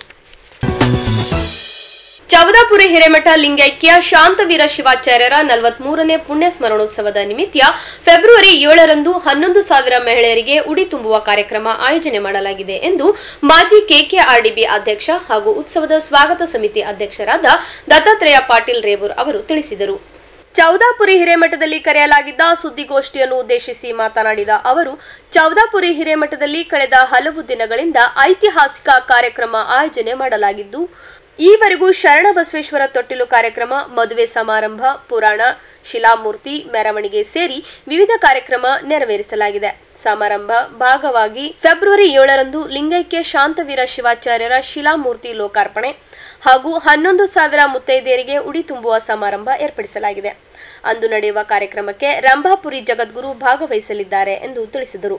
ಬಳಿಕ ಮಾತನಾಡಿದ ಚೌದಾಪುರಿ ಹಿರೇಮಠದ ರಾಜಶೇಖರ್ ಶಿವಾಚಾರ್ಯರು, ಲಿಂಗೈಕ್ಯ ಶಾಂತವೀರ ಶಿವಾಚಾರ್ಯರು 101 ವರ್ಷಗಳ ಕಾಲ ಜೀವಿಸಿ ಶತಾಯುಷಿಯಾಗಿ ಜನಸೇವೆ, ಧಾರ್ಮಿಕ ಸೇವೆಯನ್ನು ಮಾಡಿದವರು. ಅವರ ಪುಣ್ಯಸ್ಮರಣೆ ಹಿನ್ನೆಲೆ ಅನೇಕ ಧಾರ್ಮಿಕ ಕಾರ್ಯಕ್ರಮಗಳನ್ನು ಏರ್ಪಡಿಸಲಾಗಿದ್ದು, ಫೆಬ್ರವರಿ 7ರಂದು ನಡೆಯುವ ಕಾರ್ಯಕ್ರಮಕ್ಕೆ ವಿಶೇಷ ಕಾರ್ಯಕ್ರಮವಾಗಿದ್ದು, ಭಕ್ತರು ಹೆಚ್ಚಿನ ಸಂಖ್ಯೆಯಲ್ಲಿ ಭಾಗವಹಿಸಿ ಕಾರ್ಯಕ್ರಮವನ್ನು ಯಶಸ್ವಿಯಾಗಿಸಬೇಕು ಎಂದು ಕೋರಿಕೊಂಡರು. ಒಂದು ಐತಿಹಾಸಿಕ ಕಾರ್ಯಕ್ರಮವನ್ನು ಕಲಬುರಗಿಯ ಮಹಾನಗರದಲ್ಲಿ ನಡೆಯುವಂಥದ್ದು. ತಮ್ಮೆಲ್ಲರಿಗೂ ಕೂಡ ಗೊತ್ತಿದ್ದಂಗೆ ಬ್ರಹ್ಮಪುರದಲ್ಲಿರುವಂಥ ಮಠವನ್ನು ಬಹಳ ಸುಂದರವಾಗಿ ಇಲ್ಲಿ ಕಟ್ಟಡವನ್ನು ನಿರ್ಮಾಣ ಮಾಡಿ ಒಂದು ಜೈಪುರಿನ ಶೈಲಿಯಲ್ಲಿ ಇವತ್ತಿನ ದಿವಸ ಮಠದ ಕಟ್ಟಡವನ್ನು ಈ ಭಾಗದಲ್ಲಿ ಎಲ್ಲಿಯೂ ಕೂಡ ನಮಗೆ ನೋಡಲಿಕ್ಕೆ ಸಿಗೋದಿಲ್ಲ. ಆ ರೀತಿಯಾದಂಥ ಒಂದು ಜೈಪುರಿನ ಕಲ್ಲನ್ನು ತರಿಸಿ ಇವತ್ತು ಕಲ್ಲಿನ ಕೆತ್ತನೆಯನ್ನು ಕೂಡ ರಾಜಸ್ಥಾನದ ಕಾರಿಗರ್ಗಳನ್ನು ಕರೆಸಿ ಇವತ್ತಿನ ದಿವಸ ಮಠದ ಒಂದು ಆವರಣವನ್ನು ಇವತ್ತು ಪೂಜ್ಯರ ನೇತೃತ್ವದಲ್ಲಿ ನಿರ್ಮಾಣ ಆಗಿರುವಂಥದ್ದು. ಅದೇ ರೀತಿ ಮಕರಾನ ಏನು ಮಾರ್ಬಲ್ ಇದೆ, ಆ ಮಾರ್ಬಲ್ಲಿನ ನಿಂದ ಇವತ್ತು ಬಹಳ ಹೆಸರಾಂತ ಕೆತ್ತನೆಯನ್ನು ಮಾಡುವಂಥವರನ್ನು ಕರೆಸಿ ಇವತ್ತಿನ ದಿವಸ ಪೂಜ್ಯ ಶತಾಯುಷಿ ಲಿಂಗೈಕ್ಯ ಶಾಂತವೀರ ಶಿವಾಚಾರ್ಯರ ಒಂದು ಮೂರ್ತಿ ಇವತ್ತಿನ ದಿವಸ ಕೆತ್ತನೆಯನ್ನು ಮಾಡಿ ಇವತ್ತು ಯಾವ ರೀತಿ ಶಿರಡಿ ಸಾಯಿಬಾಬಾ ಅವರ ಮೂರ್ತಿ ಇದೆ, ಇಡೀ ಮಾರ್ಬಲ್ನಲ್ಲಿ ಕುಳಿತಿರುವಂಥ ಮೂರ್ತಿ ಇದೆ, ಆ ಮಾದರಿಯಲ್ಲಿ ಇವತ್ತಿನ ದಿವಸ ನಮಗೆ ಒಂದು ಪೂಜ್ಯರ ಮೂರ್ತಿಯನ್ನು ಇವತ್ತಿನ ದಿವಸ ಲೋಕಾರ್ಪಣೆಯನ್ನು ಆಗುವಂಥದ್ದಿದೆ. ಅದೇ ರೀತಿ ಮಠದ ನಡೆದು ಬಂದಂಥ ಪೂಜ್ಯರ ನೇತೃತ್ವದಲ್ಲಿ ಡಾಕ್ಟರ್ ರಾಜಶೇಖರ್ ಶಿವಾಚಾರ್ಯರ ನೇತೃತ್ವದಲ್ಲಿ ಇವತ್ತು ಮಠ ನಡ್ಕೊಂಡು ಬಂದಿರುವಂಥ ಏನು ರೀತಿ ಇದೆ, ಹಲವಾರು ಶಿಕ್ಷಣ ಸಂಸ್ಥೆಗಳನ್ನು ಪ್ರಾರಂಭ ಮಾಡಿ ನಮ್ಮ ಶಾಬಜಾರದಲ್ಲಿ ಆಗಿರ್ಬೋದು, ಬ್ರಹ್ಮಪುರದಲ್ಲಾಗಿರ್ಬೋದು ಸಾವಿರಾರು ಮಕ್ಕಳಿಗೆ ಇವತ್ತು ಉಚಿತವಾಗಿ ಶಿಕ್ಷಣವನ್ನು ಕೊಡುವಂಥದ್ದು, ಅವರಿಗೆ ದಾಸೋಹವನ್ನು ನೀಡ್ತಾ ಇರುವಂಥದ್ದು ನಾವೆಲ್ಲರೂ ಕೂಡ ಯಾವತ್ತೂ ಅದನ್ನು ಮರಲಿಕ್ಕೆ ಸಾಧ್ಯ ಇಲ್ಲ. ಪೂಜ್ಯರ ಒಂದು ಸಂಕಲ್ಪ, ನಮ್ಮ ಹಿಂದಿನ ಗುರುಗಳ ಒಂದು ಮೂರ್ತಿ ಗದ್ದಿಗೆಗೆ ಮೂರ್ತಿ ಆಗಬೇಕು, ಒಂದು ಮಠದ ಒಂದು ಹೊಸ ಒಂದು ಸ್ವರೂಪವನ್ನು ಮಠಕ್ಕೆ ಕೊಡಬೇಕು ಅಂತ ಹೇಳಿ ಪೂಜ್ಯರ ಒಂದು ಸಂಕಲ್ಪದಂತೆ ಇವತ್ತಿನ ದಿವಸ ನಾವೆಲ್ಲ ಭಕ್ತರು ಸೇರಿಕೊಂಡು ಸ್ವಾಗತ ಸಮಿತಿಯಲ್ಲಿರುವಂಥ ಭಕ್ತರ ಜೊತೆಯಲ್ಲಿ ಮಠಕ್ಕೆ ಸಾವಿರಾರು ಜನ ಭಕ್ತರು ಇವತ್ತಿನ ದಿವಸ ಇದ್ದಾರೆ. ಅವರೆಲ್ಲರ ಸಹಕಾರದಿಂದ ಇವತ್ತಿನ ದಿವಸ ಸುಮಾರು 16-17 ದಿವಸ ಸತತವಾಗಿ ಕಾರ್ಯಕ್ರಮಗಳನ್ನು ನಡೀತಾ ಬರ್ತಾ ಇದೆ. 20ನೇ ತಾರೀಕು ಜನವರಿನಿಂದ ಪ್ರಾರಂಭ ಆಗಿರುವಂತಹ ಕಾರ್ಯಕ್ರಮ 7ನೇ ತಾರೀಕು ಫೆಬ್ರವರಿವರೆಗೂ ಕಾರ್ಯಕ್ರಮಗಳು ಸತತವಾಗಿ ಮಠದ ಆವರಣದಲ್ಲಿ ಮತ್ತು ಶರಣಬಸವೇಶ್ವರ ದೇವಸ್ಥಾನದ ಆವರಣದಲ್ಲಿ ಇವತ್ತು ಕಾರ್ಯಕ್ರಮಗಳು ಜರುಗ್ತಾ ಇದ್ದಾವೆ. ಶರಣಬಸವೇಶ್ವರರ ಪುರಾಣ 20ನೇ ತಾರೀಕಿನಿಂದ ಪ್ರಾರಂಭ ಆಗಿರುವಂಥದ್ದು 6ನೇ ತಾರೀಕುವರೆಗೂ ಈ ಒಂದು ಪುರಾಣದ ಕಾರ್ಯಕ್ರಮ ನಡೀತಾ ಇರುವಂಥದ್ದು. ವಿಶೇಷವಾಗಿ 30ನೇ ತಾರೀಕು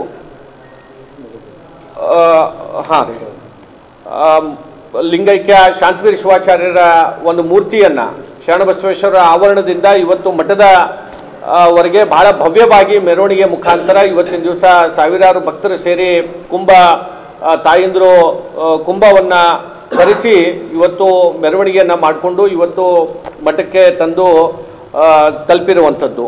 ಅದರ ಜೊತೆಯಲ್ಲಿ ನಾಳೆ 3ನೇ ತಾರೀಕು ಬಹಳ ವಿಶೇಷವಾದಂಥ ಕಾರ್ಯಕ್ರಮ ಬೆಳಗ್ಗೆ ನಡೆಯುವಂಥದ್ದಿದೆ. ಮೂರ್ತಿಯ ಪ್ರತಿಷ್ಠಾಪನೆ ಮತ್ತು ಪ್ರಾಣ ಪ್ರತಿಷ್ಠಾಪನೆಯನ್ನು ಇವತ್ತಿನ ದಿವಸ ನಾಳೆ ಬೆಳಗ್ಗೆ ಕಾರ್ಯಕ್ರಮ ನಡೆಯುವಂಥದ್ದಿದೆ. ಅದರ ಜೊತೆಯಲ್ಲಿ ಧಾರ್ಮಿಕ ವಿಧಿವಿಧಾನದ ಜೊತೆಯಲ್ಲಿ ಮೂರ್ತಿಗೆ ಪ್ರಾಣ ಪ್ರತಿಷ್ಠಾಪನೆಯನ್ನು ನಡೆಯುವಂಥದ್ದು ಆಗ್ತಾ ಇದೆ. ಅದರ ಜೊತೆಯಲ್ಲಿ ಯಾಗನೂ ಕೂಡ ಬಹಳಷ್ಟು ವಿಶೇಷವಾಗಿ ಲೋಕ ಕಲ್ಯಾಣಕ್ಕಾಗಿ ಮತ್ತು ವಿಶೇಷವಾಗಿ ಕಲಬುರಗಿಯ ರೈತರಿಗೆ ಜನರಿಗೆ ಕಲ್ಯಾಣ ಆಗಬೇಕು ಅಂತನ್ನುವ ನಿಟ್ಟಿನಿಂದ ಪೂಜ್ಯರ ಸಂಕಲ್ಪದಂತೆ ಒಂದು ಯಾಗನೂ ಕೂಡ ವಿಶೇಷವಾಗಿ ಈ ಅರ್ಚಕರು ಆಂಧ್ರದಿಂದ ಬಂದು ಒಂದು ವಿಶೇಷವಾದಂಥ ಯಾಗ ಇವತ್ತಿನ ದಿವಸ ಇಲ್ಲಿ ಹೋಮ ಮತ್ತು ಯಾಗವನ್ನು ಮಠದ ಆವರಣದಲ್ಲಿ ನಡೆಯುವಂಥದ್ದಿದೆ. ಅದರ ಜೊತೆಯಲ್ಲಿ 7ನೇ ತಾರೀಕು ಬೆಳಗ್ಗೆ ಪರಮಪೂಜ್ಯರು ಜಗದ್ಗುರುಗಳಾದಂಥ ರಂಭಾಪುರಿ ಪೀಠದ ಜಗದ್ಗುರುಗಳ ನೇತೃತ್ವದಲ್ಲಿ ಮೂರ್ತಿಯ ಲೋಕಾರ್ಪಣೆಯನ್ನು ಕಾರ್ಯಕ್ರಮವನ್ನು ಬೆಳಗ್ಗೆ ಮಠದ ಆವರಣದಲ್ಲಿ ನಡೆಯುವಂಥದ್ದಿದೆ. ಅದರ ನಂತರ ಧಾರ್ಮಿಕ ಸಭೆಯನ್ನು ಸುಮಾರು 11,000 ಮುತ್ತೈದೆಯರನ್ನ ತಾಯಂದರ ಉಡಿ ತುಂಬುವಂಥ ಒಂದು ಕಾರ್ಯಕ್ರಮ ಶರಣಬಸವೇಶ್ವರ ದೇವಸ್ಥಾನದ ಆವರಣದಲ್ಲಿ ಆ ಕಾರ್ಯಕ್ರಮವನ್ನು ನಡೆಯುವಂಥದ್ದು. ಅದರಲ್ಲಿ ಅದಕ್ಕೆ ವಿಶೇಷವಾಗಿ ಪೂಜ್ಯರ ಅದಕ್ಕೆ ಒಂದು ಹೆಸರನ್ನು ಕೊಡಬೇಕು ಅಂತನ್ನುವ ನಿಟ್ಟಿನಿಂದ ಅದಕ್ಕೆ ಶಿವಶಕ್ತಿ ಸಂಗಮ ಅಂತನ್ನುವ ಒಂದು ಹೆಸರನ್ನು ಕೊಟ್ಟು ಯಾವ ರೀತಿ ತಮ್ಮೆಲ್ಲರಿಗೂ ಕೂಡ ಗೊತ್ತಿದೆ, ನಮ್ಮ ಪ್ರಯಾಗರಾಜದಲ್ಲಿ ಇವತ್ತು ಇಡೀ ಕುಂಭಮೇಳವನ್ನು ಪುಣ್ಯದ ಒಂದು ಕಾರ್ಯಕ್ರಮ ಇಡೀ ವಿಶ್ವ ನೋಡುವಂಥ ರೀತಿಯಲ್ಲಿ ಪ್ರಯಾಗರಾಜದಲ್ಲಿ ಇವತ್ತು ಸಂಗಮದಲ್ಲಿ ಸ್ನಾನ ಮಾಡೋದ್ರ ಮುಖಾಂತರ ಇವತ್ತು ಅಲ್ಲಿ ಅನೇಕ ಜನ ಭಕ್ತರು ಇವತ್ತು ಪಾಲ್ಗೊಳ್ತಾ ಇದ್ದಾರೆ. ಅದೇ ರೀತಿಯಲ್ಲಿ ನಮ್ಮ ಈ ಸಂಗಮದಲ್ಲೂ ಕೂಡ, ಶಿವಶಕ್ತಿ ಸಂಗಮದಲ್ಲೂ ಕೂಡ ಜಗದ್ಗುರುಗಳ ನೇತೃತ್ವದಲ್ಲಿ ಪೂಜ್ಯ ಶರಣಬಸವಪ್ಪ ಅಪ್ಪಾಜಿಯವರ ನೇತೃತ್ವದಲ್ಲಿ ಮತ್ತು ಚಿರಂಜೀವಿ ದೊಡ್ಡಪ್ಪ ಅಪ್ಪಾಜಿಯವರ ನೇತೃತ್ವದಲ್ಲಿ ಈ ಒಂದು ಕಾರ್ಯಕ್ರಮವನ್ನು 7ನೇ ತಾರೀಕು ಶರಣಬಸವೇಶ್ವರ ಆವರಣದಲ್ಲಿ ನಡೀತಾ ಇದೆ. ಅದಕ್ಕೆ ಶಿವಶಕ್ತಿ ಸಂಗಮ ಅಂತನ್ನುವ ಇವತ್ತು ಎಲ್ಲ ಭಕ್ತರು ಸೇರಿ ಇವತ್ತು ಅದಕ್ಕೆ ಒಂದು ಹೆಸರನ್ನು ಕೊಡುವಂಥದ್ದು ಆಗಿದೆ. ಅದಕ್ಕೆ ಗೌರವ ಅಧ್ಯಕ್ಷರಾಗಿ ತಾಯಿ ಸ್ವರೂಪರಾದಂಥ ಪೂಜ್ಯ ಮಾತುಶ್ರೀ ದ್ರಾಕ್ಷಾಯಿಣಿ ಅವ್ವಾಜಿಯವರ ಒಂದು ಗೌರವ ಅಧ್ಯಕ್ಷದಲ್ಲಿ ಇವತ್ತಿನ ದಿವಸ ಕಾರ್ಯಕ್ರಮವನ್ನು ಜರುಗುವಂಥದ್ದಿದೆ. ನಮ್ಮ ನಾಡಿನ ಪರಮ ಪೂಜ್ಯರಾದಂಥ ಶರಣಬಸವಪ್ಪ ಅಪ್ಪಾಜಿಯವರು ಅದಕ್ಕೆ ಘನ ಅಧ್ಯಕ್ಷತೆಯನ್ನು ವಹಿಸೋರಿದ್ದಾರೆ. ಪೂಜ್ಯ ತಾಯಿ ದ್ರಾಕ್ಷಾಯಿಣಿ ಅವ್ವಾಜಿಯವರು ಕೂಡ ಘನ ಅಧ್ಯಕ್ಷತೆಯನ್ನು ವಹಿಸೋರಿದ್ದಾರೆ. ಅದೇ ರೀತಿ ನಮ್ಮ ಷಡಾಕ್ಷರಿ ಡಾಕ್ಟರ್ ಮುರುಘರಾಜೇಂದ್ರ ಮಹಾಸ್ವಾಮೀಜಿಗಳು ಕೂಡ ಅದಕ್ಕೆ ಘನ ಅಧ್ಯಕ್ಷತೆಯನ್ನು ವಹಿಸಿ ಆ ಕಾರ್ಯಕ್ರಮದಲ್ಲಿ ಪಾಲ್ಗೊಳ್ಳೋರಿದ್ದಾರೆ. ಅದೇ ರೀತಿ ನಮ್ಮ ಮುತ್ತನ ಬಬ್ಲಾದ ಪೂಜ್ಯರಾದಂಥ ಶ್ರೀ ಗುರುಪಾದಲಿಂಗ ಮಹಾಸ್ವಾಮೀಜಿಗಳು ಕೂಡ ಅದಕ್ಕೆ ಘನ ಅಧ್ಯಕ್ಷತೆಯನ್ನು ವಹಿಸಿ ಆ ಕಾರ್ಯಕ್ರಮಕ್ಕೆ ಆಶೀರ್ವದಿಸೋರಿದ್ದಾರೆ. ಅದರ ಜೊತೆಯಲ್ಲಿ ನಮ್ಮ ಕಾರ್ಯಕ್ರಮದ ಉದ್ಘಾಟನೆಯನ್ನು ನಮ್ಮ ಕೇಂದ್ರದಲ್ಲಿ ಸಚಿವರಾದಂಥ ವಿ ಸೋಮಣ್ಣ ಸಾಹೇಬರ ನೇತೃತ್ವದಲ್ಲಿ ಕಾರ್ಯಕ್ರಮವನ್ನು ಉದ್ಘಾಟನೆ ಆಗೋದಿದೆ. ಅದರ ಜೊತೆಯಲ್ಲಿ ವಿಶೇಷವಾಗಿ ಪರಮ ಪೂಜ್ಯರಾದಂಥ ಶ್ರೀಮದ್ ರಂಭಾಪುರಿ ವೀರ ಸಿಂಹಾಸನದೀಶ್ವರ ಶ್ರೀ ಶ್ರೀ ಶ್ರೀ 1008 ಜಗದ್ಗುರು ಪ್ರಸನ್ನ ರೇಣುಕಾ ಡಾಕ್ಟರ್ ವೀರ ಸೋಮೇಶ್ವರ ರಾಜ ದೇಶಿಕೇಂದ್ರ ಶಿವಾಚಾರ್ಯರು ಭಗವತ್ಪಾದಗಳವರ ಜಗದ್ಗುರುಗಳು ಅವರು ಇಲ್ಲಿ ಮೂರ್ತಿಯನ್ನು ಲೋಕಾರ್ಪಣೆಯನ್ನು ಮಾಡಿ ಅಲ್ಲಿ ನಮ್ಮ ಶರಣಬಸವೇಶ್ವರರ ದೇವಸ್ಥಾನದ ಆವರಣದಲ್ಲಿ ನಡೆಯುವಂಥ ಕಾರ್ಯಕ್ರಮಕ್ಕೆ ಪಾವನ ಸಾನ್ನಿಧ್ಯವನ್ನು ವಹಿಸಿ ಅವರು ಕೂಡ ಅದಕ್ಕೆ ಆಶೀರ್ವದಿಸುವಂಥ ಕೆಲಸ ಇವತ್ತಿನ ದಿವಸ ಆಗ್ತಾ ಇದೆ. ಅದರ ಜೊತೆಯಲ್ಲಿ ಕಾರ್ಯಕ್ರಮದ ಅಧ್ಯಕ್ಷತೆಯನ್ನು ನಮ್ಮ ರಾಜ್ಯದ ಸಚಿವರಾದಂಥ ಈಶ್ವರ್ ಖಂಡ್ರೆ ಸಾಹೇಬರು ಆ ಕಾರ್ಯಕ್ರಮದ ಅಧ್ಯಕ್ಷತೆಯನ್ನು ವಹಿಸೋರು ಇದ್ದಾರೆ. ಅದರ ಜೊತೆಯಲ್ಲಿ ಕಾರ್ಯಕ್ರಮದ ಕೃತಿ ಬಿಡುಗಡೆ ಕಾರ್ಯಕ್ರಮವನ್ನು ಸಚಿವರಾದಂಥ ಶರಣಬಸಪ್ಪ ಗೌಡ ದರ್ಶನಾಪುರ ಸಾಹೇಬರು ಕೂಡ ಕಾರ್ಯಕ್ರಮಕ್ಕೆ ಬರೋರಿದ್ದಾರೆ. ಉಪಸ್ಥಿತಿಯನ್ನು ಡಾಕ್ಟರ್ ಅಜಯ್ ಸಿಂಗ್ ಸಾಹೇಬರು ಕೂಡ ಕಾರ್ಯಕ್ರಮಕ್ಕೆ ಬರುವಂಥದ್ದು. ನಮ್ಮ ಸಂಸತ್ ಸದಸ್ಯರಾದಂಥ ರಾಧಾಕೃಷ್ಣ ದೊಡ್ಡಮನಿ ಸಾಹೇಬರು ಕೂಡ ಕಾರ್ಯಕ್ರಮದಲ್ಲಿ ಭಾಗವಹಿಸೋರಿದ್ದಾರೆ. ನಮ್ಮ ಹಿರಿಯರು ಶಾಸಕರಾದಂಥ ಶ್ರೀ BR ಪಾಟೀಲ್ ಸಾಹೇಬರು ಕೂಡ ಕಾರ್ಯಕ್ರಮದಲ್ಲಿ ಭಾಗವಹಿಸುವಂಥದ್ದು. ಮಾಜಿ ಸಂಸತ್ ಸದಸ್ಯರಾದಂಥ ಉಮೇಶ್ ಜಾಧವ್ ಸಾಹೇಬರು ಮತ್ತು ಧ್ವನಿ ಸುರುಳಿಯನ್ನು ಶ್ರೀಮನ್ ಅಲ್ಲಂಪ್ರಭು ಪಾಟೀಲ್ರು ಮತ್ತು ಅನೇಕ ಜನ ಈ ಭಾಗದ ಎಲ್ಲ ಶಾಸಕರು, ಮಾಜಿ ಶಾಸಕರು ಮತ್ತು ರಾಜಕೀಯ ಮುಖಂಡರು ಎಲ್ಲರೂ ಸೇರಿ ಪಕ್ಷಾತೀತವಾಗಿ ಜಾತ್ಯತೀತವಾಗಿ ಈ ಕಾರ್ಯಕ್ರಮದಲ್ಲಿ ಪಾಲ್ಗೊಳ್ಳೋದ್ರ ಮುಖಾಂತರ ಈ ಕಾರ್ಯಕ್ರಮವನ್ನು ಒಂದು ಐತಿಹಾಸಿಕ ಕಾರ್ಯಕ್ರಮವನ್ನು ಜರುಗುವಂಥದ್ದು ಆಗ್ತಾ ಇದೆ. ವಿಶೇಷವಾಗಿ ನಮ್ಮ ಪದ್ಮ ಪ್ರಶಸ್ತಿಯನ್ನು ಸ್ವೀಕರಿಸಿರುವಂಥ ನಮ್ಮ ಡಾಕ್ಟರ್ ವೆಂಕಟೇಶ್ ಕುಮಾರ್ ಸರ್ ಅವರು ಅಂತಾರಾಷ್ಟ್ರೀಯ ಕಲಾವಿದರು ಆ ಕಾರ್ಯಕ್ರಮಕ್ಕೆ ಪರಮ ಪೂಜ್ಯರ ಒಂದು ಅಭಿಲಾಷೆ ನಮ್ಮ ಮಠದ ಕಡೆಯಿಂದ ಒಂದು ಪ್ರಶಸ್ತಿ ಪ್ರದಾನ ಕಾರ್ಯಕ್ರಮವನ್ನು ಕೂಡ ಆಗಬೇಕು ಅಂತ ಹೇಳಿ ಪದ್ಮಶ್ರೀ ಪುರಸ್ಕೃತರಾದಂಥ ಮಠದ ಒಂದು ಪ್ರಶಸ್ತಿಯನ್ನು ಶಾಂತಶ್ರೀ ಪ್ರಶಸ್ತಿಯನ್ನು ಅವರಿಗೆ ಇವತ್ತಿನ ದಿವಸ ಕೊಡುವಂಥದ್ದು ಕೂಡ ನಡೀತಾ ಇದೆ. ಮತ್ತು ವೆಂಕಟೇಶ್ ಕುಮಾರ್ ಸಾಹೇಬರಿಂದನೂ ಕೂಡ ಒಂದು ಸಂಗೀತದ ಕಾರ್ಯಕ್ರಮವನ್ನು ಕೂಡ ಅಲ್ಲಿ ವಿಶೇಷವಾಗಿ ಅವರೇ ಸ್ವಯಂ ನಾವು ಅವರಿಗೆ ಅತಿಥಿಯಾಗಿ ಬರಬೇಕು ಅಂತ ಹೇಳಿ ಕೇಳ್ಕೊಂಡಂಥ ಸಂದರ್ಭದಲ್ಲಿ ಸಮಿತಿ ಕಡೆಯಿಂದ ನಾವು ಅವರಿಗೆ ವಿನಂತಿ ಮಾಡಿಕೊಂಡಾಗ ಕಾರ್ಯಕ್ರಮದ ನಾನು ಪ್ರಶಸ್ತಿ ಜೊತೆಯಲ್ಲಿ ನನ್ನ ಕಡೆಯಿಂದನೂ ಕೂಡ ಮಠಕ್ಕೆ ನಾನು ಸೇವೆಯನ್ನು ನೀಡಬೇಕು, ನನ್ನ ಕಲೆಯ ಮುಖಾಂತರ ನಾನು ನೀಡ್ತೇನೆ ಅಂತನೂ ಮಾತನ್ನು ಹೇಳಿ ಅವರು ಒಂದು ಸಂಗೀತದ ಕಾರ್ಯಕ್ರಮವನ್ನು ಕೂಡ ನೀಡ್ತಾ ಇದ್ದಾರೆ. ಅದೇ ರೀತಿ ನಮ್ಮ ನಾಡಿನ ಹೆಮ್ಮೆಯ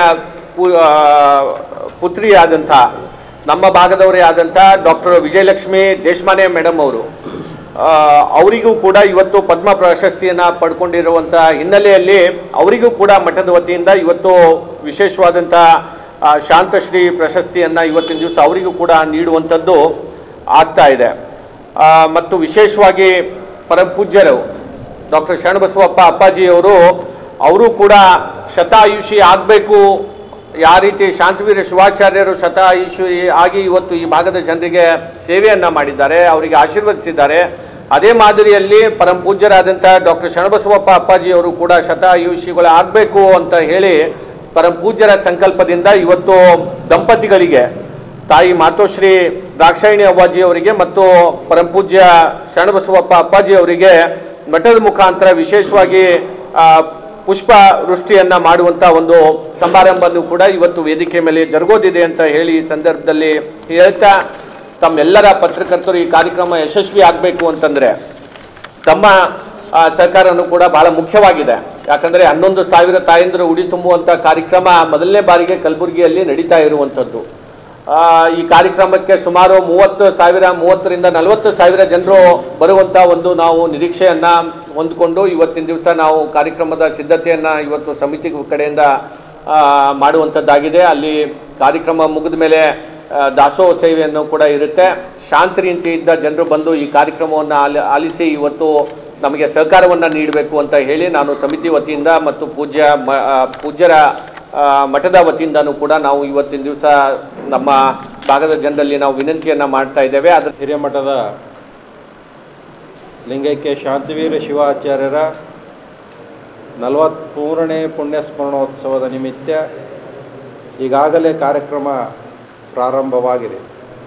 ಪೂಜ್ಯ ಗುರುಗಳವರ ಶಿಲಾಮಂಟಪ ಅಮೃತ ಶಿಲಾಮೂರ್ತಿ ಪ್ರತಿಷ್ಠಾಪನೆ ತನ್ನಿಮಿತ್ತ ವಿವಿಧ ಧಾರ್ಮಿಕ ಕಾರ್ಯಕ್ರಮಗಳನ್ನು ಶ್ರೀಮಠದಲ್ಲಿ ಹಮ್ಮಿಕೊಂಡಿದ್ದೀವಿ. ಈ ಮಠ ಇಡೀ ಕಲಬುರಗಿ ಮಹಾನಗರಕ್ಕೆ ಹಿರೇಮಠ. ತಮಗೆಲ್ಲರಿಗೂ ಗೊತ್ತಿರುವ ಹಾಗೆ ಪ್ರತಿಯೊಂದು ಊರುಗಳಲ್ಲಿ ಹಳ್ಳಿಗಳಲ್ಲಿ ಒಂದೊಂದು ಹಿರೇಮಠ ಇರುತ್ತೆ. ಆದರೆ ಇದು ಕಲಬುರಗಿ ಮಹಾನಗರಕ್ಕೆ ಹಿರೇಮಠ. ಆದರೆ ಹಿರೇಮಠ ಇರಲಾರ್ದೇ ಮುಂದೆ ಚೌದ ಯಾಕೆ ಬಂತು ಅನ್ನೋದೊಂದು ಪ್ರಶ್ನೆ ಬಂದರೆ, ಆಗಿನ ಕಾಲದಲ್ಲಿ ನಮ್ಮ ಕಲಬುರಗಿ ಮಹಾನಗರದ ಸುತ್ತಮುತ್ತ ಇರತಕ್ಕಂಥ 14 ಊರುಗಳಿಗೆ, ಆ 14 ಊರುಗಳಿಗೆ ಹಿರೇಮಠ, ಅದು ಚೌದಾಪುರಿ ಹಿರೇಮಠ. ಆ ರೀತಿಯಾಗಿ ನಾವು ನೋಡ್ಕೋತ ಹೋದರೆ ನಿಮ್ಗೆ ಸಿಗತಕ್ಕಂಥ ಬಿದ್ದಾಪುರ, ದದ್ದಾಪುರ, ಗಾಜಿಪುರ, ಮಕ್ತಂಪುರ, ರೋಜಾ, ಶೇಖ್ ರೋಜಾ, ಹೀಗೇನು ಬ್ರಹ್ಮಪುರ, ಈ ರೀತಿಯಾಗಿ 14 ಏನು ಹಳ್ಳಿಗಳಿದ್ದವು ಮೊದಲೇ ಕಲಬುರಗಿ ಮಹಾನಗರಕ್ಕೆ, ಆ ಎಲ್ಲ ಹಳ್ಳಿಗಳಿಗೆ ಇದು ಹಿರೇಮಠ ಆಗಿದ್ದರಿಂದ ಅದಕ್ಕೆ ಚೌದಾಪುರಿ ಹಿರೇಮಠ ಅಂತಕ್ಕಂಥ ಹೆಸರನ್ನು ಬಂತು. ಈ ಮಠದ ಮೂಲ ಪುರುಷರು ಶ್ರೀಶೈಲದಿಂದ ಬರ್ತಾರೆ. ಶ್ರೀಶೈಲದ ಗಂಠಾ ಮಠದಿಂದ ಧರ್ಮ ಪ್ರಚಾರ ಮಾಡ್ಕೊತ ಬರಬೇಕಾದ್ರೆ ಆಗಿನ ದಿನಮಾನದಲ್ಲಿರ್ತಕ್ಕಂಥ ರಾಜ ರೇವಣಸಿದ್ಧ ಶಿವಾಚಾರ್ಯ ಅಂತಕ್ಕಂಥ ತಪಸ್ವಿಗಳ ಒಂದು ತಪಸ್ಸನ್ನು ನೋಡಿ ಈಗಿನ ಏನು ಖಿಲಾ ಇದೆ ಆ ಖಿಲಾದಲ್ಲಿ ಒಂದು ಮಠವನ್ನು ಅವರಿಗೆ ಮಾಡಿಕೊಟ್ಟು ನೀವು ಇಲ್ಲೇ ಇರಬೇಕಂತ ಹೇಳಿ ಈ ಕಲಬುರಗಿನ ಮಹಾನಗರಕ್ಕೆ ಹಿರೇಮಠವನ್ನಾಗಿ ಅವರೇ ಘೋಷಣೆ ಮಾಡ್ತಾರೆ. ಹಾಗೆ ಬರ್ತಕ್ಕಂಥ ಪರಂಪರೆಯಲ್ಲಿ ನಮ್ಮ ಮಠದಿಂದ ಈ ಹೆಸರುಗಳು ರೇವಣಸಿದ್ಧ ಶಿವಾಚಾರ್ಯರು, ಚನ್ನಬಸವ ಶಿವಾಚಾರ್ಯರು, ಶಾಂತವೀರ ಶಿವಾಚಾರ್ಯರು ಅಂತ ಹೇಳಿ ಈ ನಾಮಗಳಿಂದ ನಮ್ಮ ಮಠಕ್ಕೆ ಅಧಿಪತಿಗಳಾಗಿ ಅನೇಕ ಜನ ಪವಾಡ ಪುರುಷರು, ಸಿದ್ಧಿ ಪುರುಷರು ಆಗಿ ಹೋಗಿದ್ದಾರೆ. ಆ ಮಾಲಿಕೆಯಲ್ಲಿ ಬರೋರು ಲಿಂಗೈಕ್ಯ ಶಾಂತವೀರ ಶಿವಾಚಾರ್ಯರು. ಶಾಂತವೀರ ಶಿವಾಚಾರ್ಯ ಸ್ವತಂತ್ರ ಪೂರ್ವದಲ್ಲಿ ವಿಶೇಷವಾಗಿ ಅವರು ಸಾಹಿತಿಗಳು, ಅದರ ಜೊತೆಗೆ ಒಳ್ಳೆ ರಂಗ ಕಲಾವಿದರು, ಮತ್ತು ಈ ಭಾಗಕ್ಕೆ ಕನ್ನಡವನ್ನು ಆ ದಿನಮಾನದಲ್ಲಿ ಕನ್ನಡವನ್ನು ಕಲಿಸೋದೇ ಒಂದು ಅಪರಾಧ ಅಂತಕ್ಕಂಥ ದಿನಮಾನದಲ್ಲಿ ಶ್ರೀಮಠದಲ್ಲಿ ಅನೇಕ ವಿದ್ಯಾರ್ಥಿಗಳನ್ನಿಟ್ಟುಕೊಂಡು ಕನ್ನಡವನ್ನು ಎತ್ತಿ ಹಿಡಿದಂಥ ಸ್ವಾಮಿಗಳು ಯಾರಾದರಿದ್ದರೆ ಅದು ಶಾಂತವೀರ ಶಿವಾಚಾರ್ಯ. ಹಾಗೆ ಶಾಂತವೀರ ಶಿವಾಚಾರ್ಯರು ಸಾಹಿತ್ಯಿಕವಾಗಿ, ಧಾರ್ಮಿಕವಾಗಿ ಮತ್ತು ಶೈಕ್ಷಣಿಕವಾಗಿ ತಮ್ಮ ಜೀವನದುದ್ದಗಲಕ್ಕೂ 101 ವಯಸ್ಸಿನವರೆಗೆ ಅವರು ಇರ್ತಾರೆ. ಅವರಿದ್ದಾಗ ಅನೇಕ ಜನ ಅವರಿಂದ ಈಗ ನಾವೇನು ಭವರೋಗ ವೈದ್ಯರು ಅಂತ ಕರಿತೀವಲ್ಲ, ಅನೇಕ ಜನ ಅವರಿಂದ ತಮ್ಮ ತಮ್ಮ ಕಷ್ಟ ಕಾರ್ಪಣ್ಯಗಳನ್ನು ದೂರ ಮಾಡಿಕೊಂಡಿದ್ದಾರೆ. ಈಗಲೂ ಕೂಡ ಸದ್ಯನೂ ಕೂಡ ಗದ್ದಿಗೆಯಲ್ಲಿ ಇರ್ತಕ್ಕಂಥ ಪೂಜ್ಯರು ಬೇಡಿದಂಥ ಭಕ್ತರಿಗೆ ಬೇಡಿದಂಥ ಕೊಡತಕ್ಕಂಥ ಶಕ್ತಿ ಆ ಗದ್ದಿಗೆಯಲ್ಲಿದೆ. ಅಂತಹ ಪರಮ ಪೂಜ್ಯರ ಒಂದು ಶಿಲಾಮಂದಿರ, ಅಮೃತ ಶಿಲಾಮೂರ್ತಿ ಪ್ರತಿಷ್ಠಾಪನೆ, ಹೀಗೆ 10 ಹಲವಾರು ಕಾರ್ಯಕ್ರಮಗಳನ್ನು ನಾವು ಹಮ್ಮಿಕೊಂಡಿದ್ದೀವಿ. ಆ ಎಲ್ಲ ಕಾರ್ಯಕ್ರಮದ ಗೌರವ ಅಧ್ಯಕ್ಷರನ್ನು ನಾವು ಡಾಕ್ಟರ್ ಮಾತೋಶ್ರೀ ದಾಕ್ಷಾಣಿ ತಾಯಿ ಅವ್ವರನ್ನು ಸ್ವಾಗತ ಸಮಿತಿಯ ಗೌರವ ಅಧ್ಯಕ್ಷರನ್ನಾಗಿ ನಾವು ಈಗಾಗಲೇ ನೇಮಕ ಮಾಡಿದ್ದೇವೆ. ಅದರ ಜೊತೆಗೆ ಈ ಕಾರ್ಯಕ್ರಮದ ಅಧ್ಯಕ್ಷರನ್ನಾಗಿ ನಮ್ಮ ಜನಪ್ರಿಯ ನಾಯಕರಾಗಿರ್ತಕ್ಕಂಥ ದತ್ತಾತ್ರೇಯ ಪಾಟೀಲ್ ರೇವರು ಅವರನ್ನು ಸ್ವಾಗತ ಸಮಿತಿಯ ಅಧ್ಯಕ್ಷರನ್ನಾಗಿ ನಾವು ನೇಮಕ ಮಾಡಿದ್ದೀವಿ.